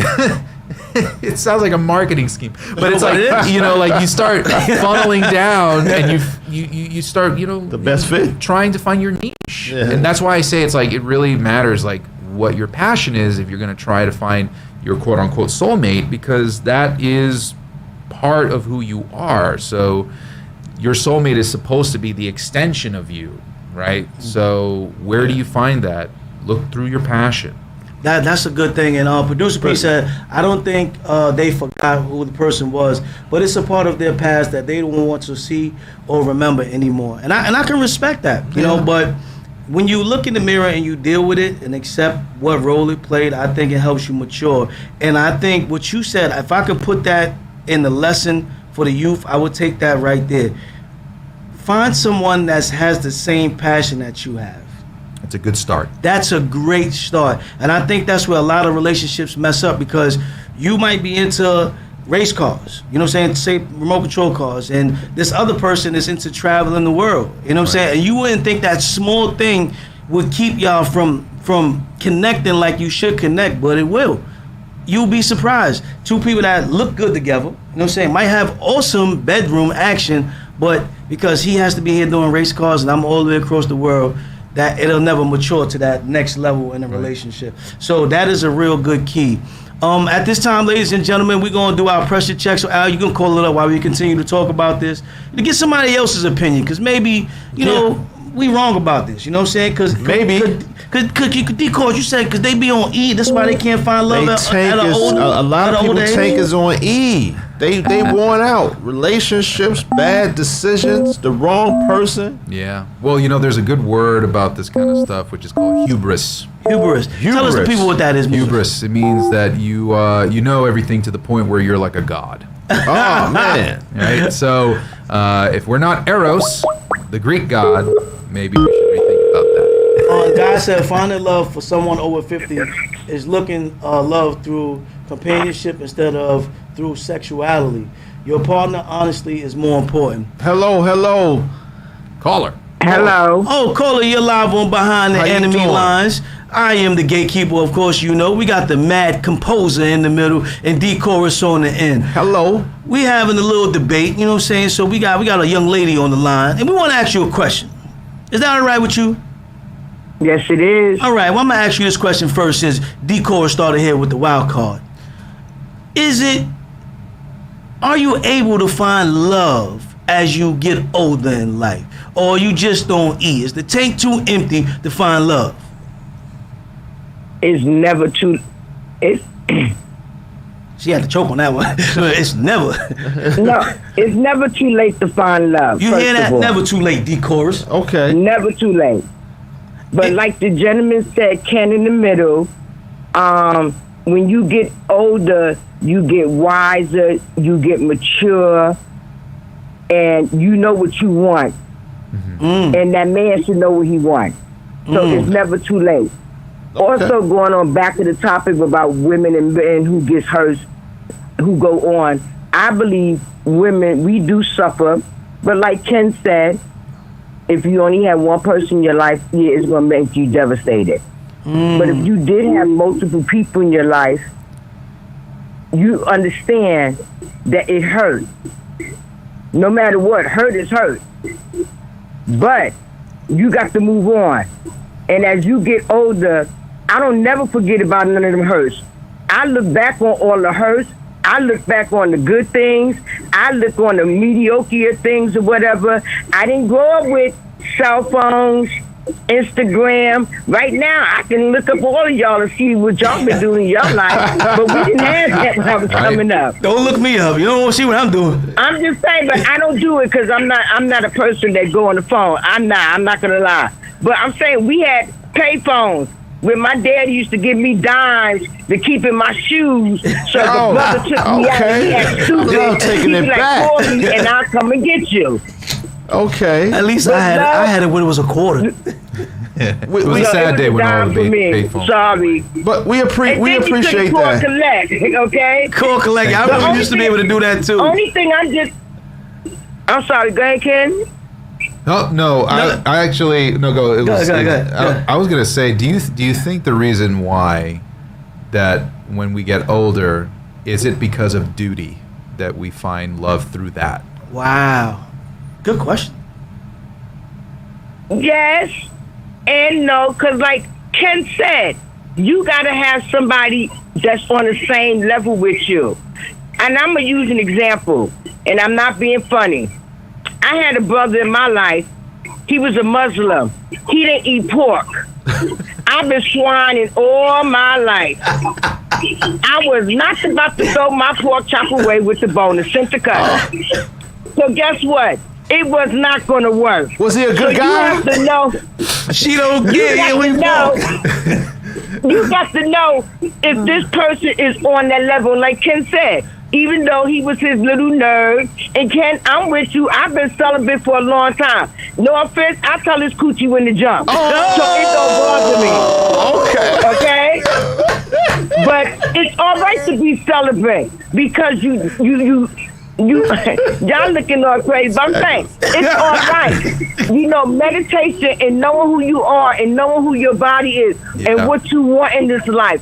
That's the key to it. So the duty is to stay true to yourself. Somebody and it doesn't be a relationship, but you got to know if that person is for you to have a relationship or this person is for me to go out and have dinner with, have a little conversation.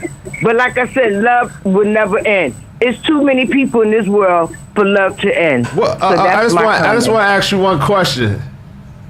Go ahead. What's your hobby? Because you got a lot of time on your hand. What's your hobby? My hobby is I like children's stuff. Don't get me wrong. I like my little. I'm a Giant fan. Yeah. I'm a 49 fan. I have 2 teams. Okay. I can't play no tennis or swim or go fishing right now because I had back surgery. But those are my hobbies. Okay. I like to read a good book. I like to do little kids' books. It's called Hidden Figures or whatever. Don't get me wrong. When I was younger, sex was a hobby. It was. Because guess what? It worked you out. Sex supposed to be fun and enjoyable. That's why I asked you what your hobbies was. You know what I'm saying? Because I knew. You can laugh and be like, okay, baby, no problem. When you finish having sex, you hungry? Yo, you want to go out to eat? You want to make a sandwich? Let's do this. So these are things that you're supposed to be able to enjoy with the mate that you have. And you're not going to find that with everybody. That's so true. That's so true. You know what my wife says? She says, you got to enjoy each other's flatulence. You have to. I like that. I like that. That's definitely. That's peace. That's a good piece right there. Yeah, that's hard. That's hard. Well, caller, we're going to thank you for calling in. You know what I'm saying? Miss Betty Boo from South Carolina. We appreciate you, and we enjoy it all. Yes, I'm a born and raised New Yorker, though. Boogie down Bronx. All but I live in day. South Carolina. All but day. I still What part got of my South Bronx Carolina? accent. What part of South Carolina? I'm near Charleston. Okay, right. I got family in Hollywood, so Okay, Hollywood is not far. That's the country. I got somebody in my house right now from Hollywood. okay, I got family in Spartansburg. okay. See, South Okay, Carolina in the house. I got In the people house. on the other side of that, Columbia, and on the Yeah. other side, North Carolina. So, I mean, it is what it is. I relocated. I left New York, but it is good. But I just want y'all to know. The I New don't York is think still in men, when you're younger, y'all don't take it as hard because y'all have your homeboy. You don't need her. You can find somebody else. It's easier for a man to walk up to an ugly woman, a good-looking woman, and a half woman and say, later for her now. But women, we have a hard time for a brother approaching us after we have a breakup. But most women want to calm down. Yes, we got the village, the women, to talk to us, but we still angry and mad. But all it do is just teach you a lesson for life. And as you go through this life, you're going to see that lesson when you reflect on it down the road. That's all it is. Hey, you remember that? Don't let it take over your mind. You remember that show used to come on with the guy who used to read the lie detector thing? He's like, and the survey said that was a lie. Bye. you had me until you got to the end. Bye. Hang up the phone. Told my it's easier for the men. Yeah, we got our boys on the back. We don't just be want to walk up to the ugly girl. We got to go back to our friends. Also, what does it take to do that for us? A lot, say men and it can has to go- be late at night. If we approaching the ugly girl, you better not never tell nobody. You better not. Don't you ever You come would looking do for that. me. You I'll come sure look for enough you. will do that with your butt. You be like, yo, don't tell my homeboy. Yeah, you I've been right. with you, You girl. right. That's why the woman can even be mad and just be like, you, and you. They like, they ain't asking no questions. None. And if you're fine, whoo, they staying overnight. Yeah. That's why nobody talks about El Ranchero. Thank you so much. Thank you for the call.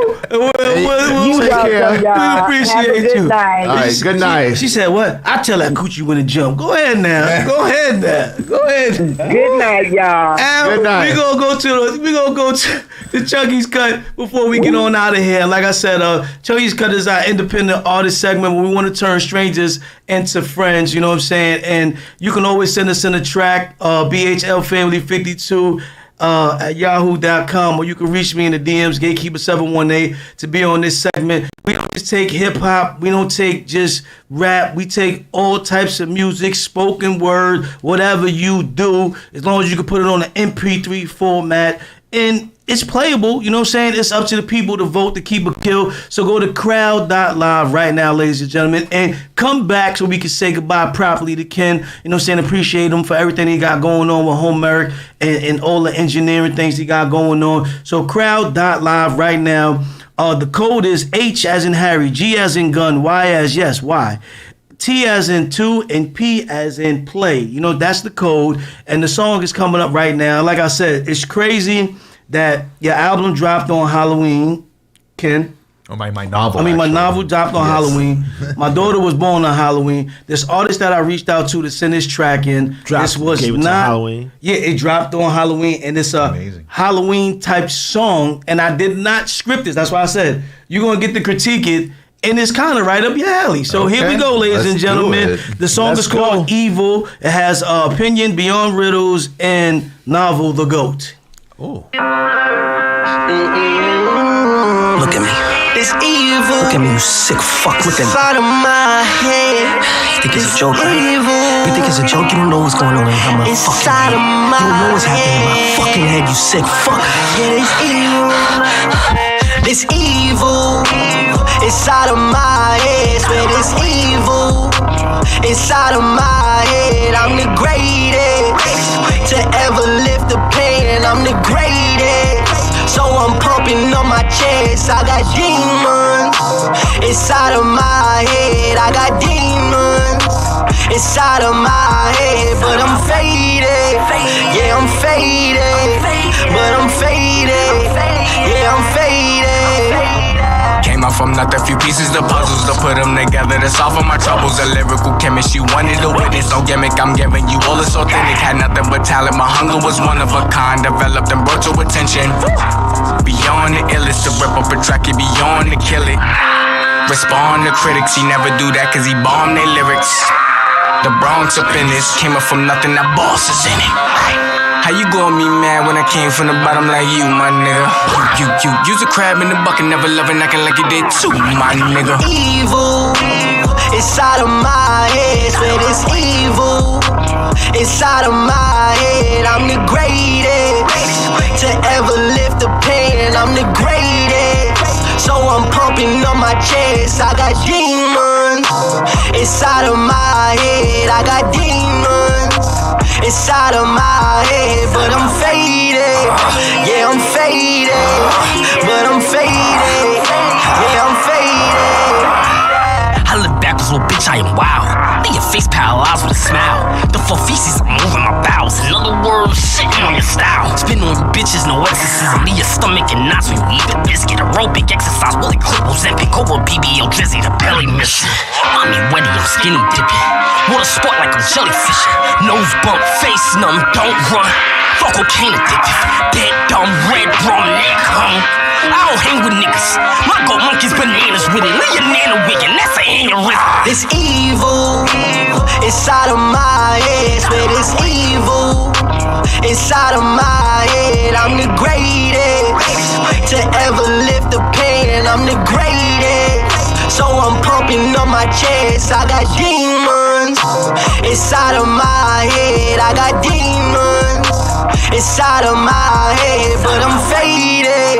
Yeah, I'm faded, but I'm faded. Yeah, I'm faded. And they just wanna see me dead. Well, tell them I'm ready. Don't even tell me you coming, just come. This shit gon' get messy. I love how the crown looks in my head. Nobody says it is dead since these niggas scared. I fell in love with the green and red. Green for the money and red for the blood that leaves your mouth cause my foot on your neck. The money to me is a magnet. If money could talk, then it talk like the bitches that say I'm attractive. And what can I say? Time don't know no better. Shit keeps ticking on me. I gotta stack my cheddar, gotta get my bread up, cause all these demons tryna fuck with me. I got demons inside of my head. They play on the speakers, they dying to meet ya. Might just be dead if I ever do see ya. Evil inside of my head. Swear it's evil inside of my head. I'm the greatest to ever lift the pain. I'm the greatest, so I'm pumping on my chest. I got demons inside of my head. I got demons inside of my head, but I'm faded. Yeah, I'm faded, but I'm faded. Yeah, I'm faded.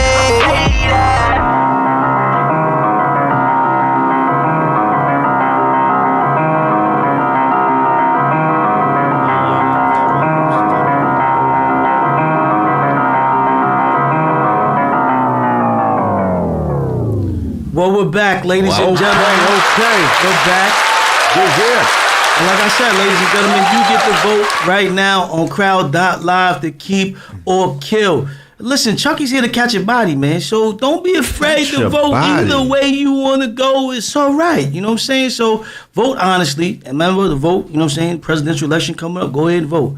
Now, like I said, we don't usually do this at IAXIS Radio and Behind the Enemy Lines. We just let you vote, keep it killing. You know, we tally it up and however it goes. If you make it or you don't. But we got the composer here. The mad composer. The mad composer. You know what I mean? So teaching all throughout the city. So you know, Ken, if you would grace us with do you want to really speak my mind about it? Yeah, speak your mind about it. This is Behind the Enemy Lines. This is what we do. Speak your mind. The artists need to know what they might need to sharpen, or you know. Okay. Yeah. And the engineer, because you can speak artist, engineer, structurally. I'm gonna talk about the good things first. Okay. Okay. So the good things is that the production hits, right? The beat is well produced. So I'm hearing all the low end that I should expect. You know, the compression is there in order to make me feel impact. You know, all the vocals sit where I can easily hear the words. The production is good, but the content is the problem. So there were a couple missed opportunities that as I was listening to it, you had this vocal at one point that sounded like, it was like almost like nasty. It was like wild. Like, why not use more of that? Because it was like otherwise every single thing sounded like everything I've ever heard on the radio before, and it's forgettable. Like da da da da da da da da da. Da, da, da, da, da, da, da, da, da, da. How many times do I have to keep hearing triplets on this stuff all the time? Do something different. Why not try a different meter, maybe? Ba ba ba ba ba ba ba da ba ba ba ba ba ba ba ba ba ba ba ba ba. You know, like, mix it up. If you're talking about like I'm possessed by demons, mix it up with time signature. Twist it on people's heads that there's a demon after me. Use the vocal. Like when I'm hearing like demons in the background and like it's like this sort of ambiance thing, that was an opportunity for me to hear like a nasty choir that's like lashing from hell. You know, it's like, so I'm like going more like ethereal with it and enigmatic with it. Like, it's just like the auto-tune with, you know, like T-Pain already did that. Like, we don't need more of the same auto-tune things. Like, like, I want to hear something that really takes like this kind of music to another level that hasn't been done, because it's ballsy to do that, but that's me. Okay, like I'm talking to the Mad Composer. Mad Composer, but that's good. That's good. And I hope y'all take notes on that, because that's the cinematic part of it, and the authenticity part that you're speaking about, as well as the creativity. This kind of track reminds me that people are scared to try new things.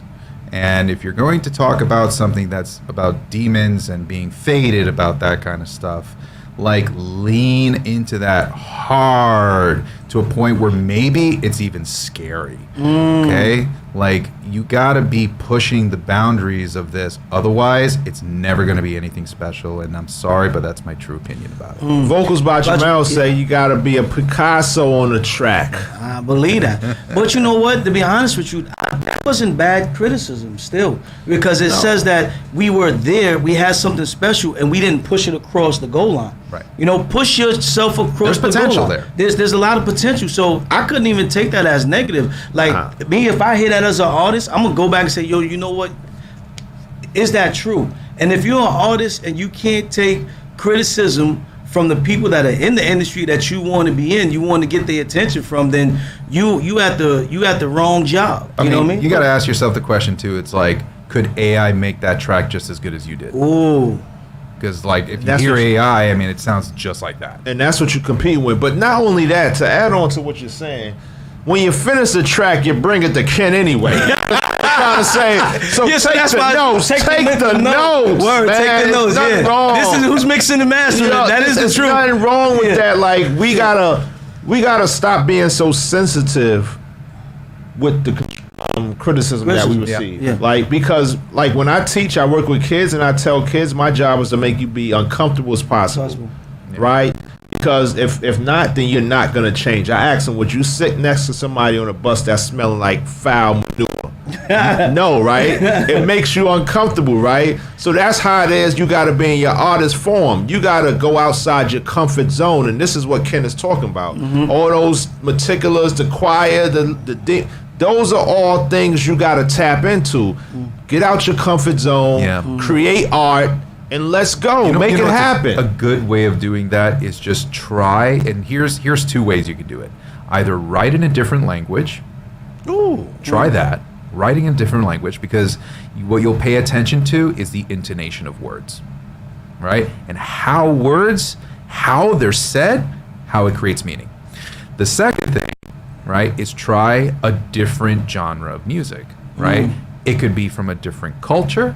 It could just be, it could be a different subgenre that you're not used to writing, right? So if you're having struggles of I keep writing similar things, start breaking out and writing new things by challenging yourself to write in a different genre.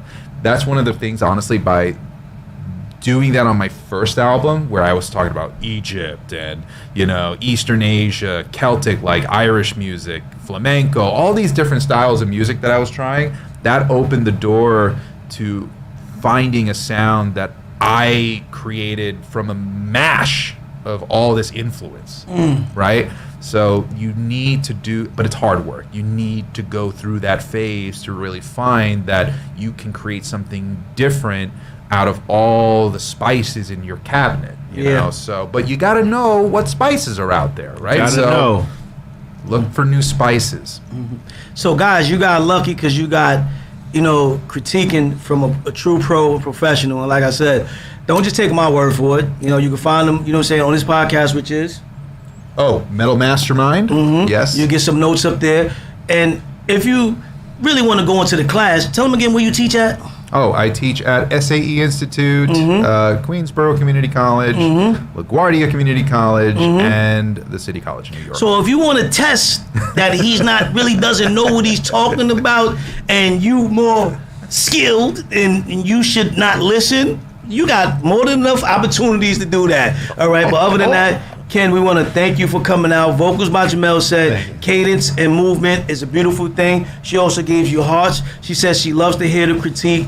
Uncle Guy said facts. Uncle Guy's a DJ as well, motivational speaker, and everything that he says and talks about is just great. So I think, at some point you guys should meet and go on his podcast as well, Morning Coffee, because he talks about a lot of musical stuff too. And like I said, it's just my goal, like I said, is to continue to keep growing as an individual. So today, that's what this was about. You know what I'm saying? Like metal, learning about another genre of music. Maybe it'll help me get back to wanting to rap and rap about something else. You know what I mean? So thank you for continuing 10 years on Home Eric. We congratulate you on that. Congratulate you on the marriage to the wife. You know what I'm saying? Appreciate we it. gotta meet her sometime. You know what I mean? Have her come down. I really like her voice though. Like, I really like singing. That's the one thing that I wish I could do that I can't. You can. Is actually sing. But like my man WIZZ always said when he says singing in the shower, I'm nice at that. I'm great at that. I want to thank D Chorus for being here. No doubt. IAXISRADIO. Y'all know where to find us. We appreciate you. Uncle Guy said Ken is you're a really great guest. Thank you so much. And like I said, I'm gonna connect y'all because it's the music world is so big, but it's so small, and to find people that are passionate enough to share their knowledge with us, we appreciate y'all, and the skills, we appreciate y'all. And I know, like I said, he's a friend to the family. Whenever you want to come here, reach out to me, and I mean this. Thank you so much. I think at some point I'm going to create a part where I just have music playing, you critique artists' music. Call in. We're going to have you call in. Critique it. But that's later on. We're going to have him critique it like call that. Ken. You call Ken. We're going to do something like that. I want to thank IAXISRADIO for having us, Al for putting in the long hours. Behind the Enemy Lines, like I said, is a podcast where we talk about relationships from the male's point of view, but we don't exclude the ladies. We talked about it. We plug in and plug out sometimes, but sometimes we like to stay kinetic. Right. You know what I'm saying? Yes. You can find love when you get old. So there's hope for me if my wife cut me off. There's hope for me. There's hope for me. Well, thank you so much for having me on as well. Behind Enemy Lines, IAXIS, everybody that's here, Dom, Gatekeeper. This has been a great experience. So We appreciate thank you to the you. audience. You guys had Appreciate great you coming comments through. Yeah, appreciate and you. questions as well. So yes, thank you so much. So we're going to be checking out. We'll see y'all in 2 weeks. You know what I'm That's saying? right. Behind the Enemy Lines. Make sure y'all check out all the shows on IAXIS Radio. Get you some Voice to Life tea as well. Shout out to Vocals by Yeah. Jamel. And we see y'all next couple of weeks. We gonna keep changing your food palette and your brain palette as well, okay? Why not? Okay, IAXISRADIO behind enemy lines. And you know the slogan, me and Wiz, we can't stand each other, but we get along for the next Look at 2 them hours. two teams. They Peace. like 2 and 6, B. So what? We still going to Super Bowl. I might be as a guest, but I'm at Super Bowl. Peace. Ken Cadellas, make sure y'all follow him, all right? And don't be just trying to spam him. You can't do it on Instagram, you know what I'm saying? So you put in some work at first. Because I was trying to tag him, I was like, no, you can't tag me. VoiceToLifeT.com. Make sure y'all go and check that out. Like I said, it's good for singing, good for arguing, good for talking your way back to the house. There you go. Get off the couch. I love this. I tell you, I could do this all day, every day. Yeah.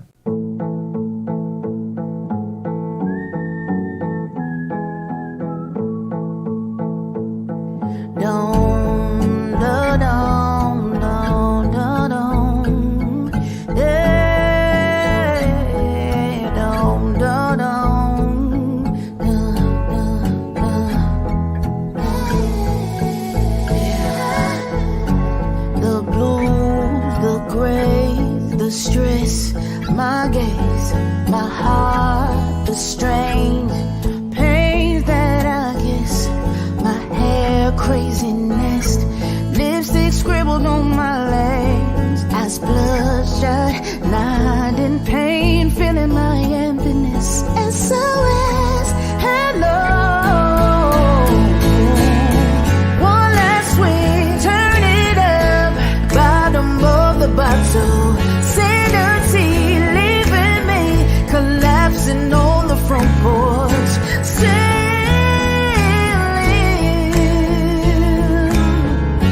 down by the river. Candy clouds round my head, birds chirping. I want that gumbo red, earth to me. Follow that one night now, no.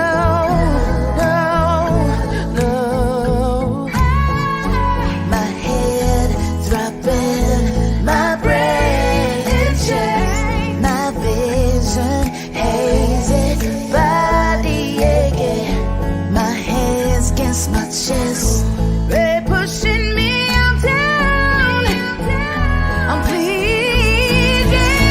So one last swing, turn it up, bottom of the bottle, sanity leaving me, collapsing on the front porch, sailing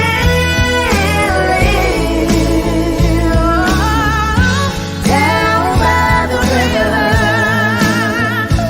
Help me, thought I was dead and gone, but universe, Ricky God kept me here to roam fast. I see the white light and trumpets blazing,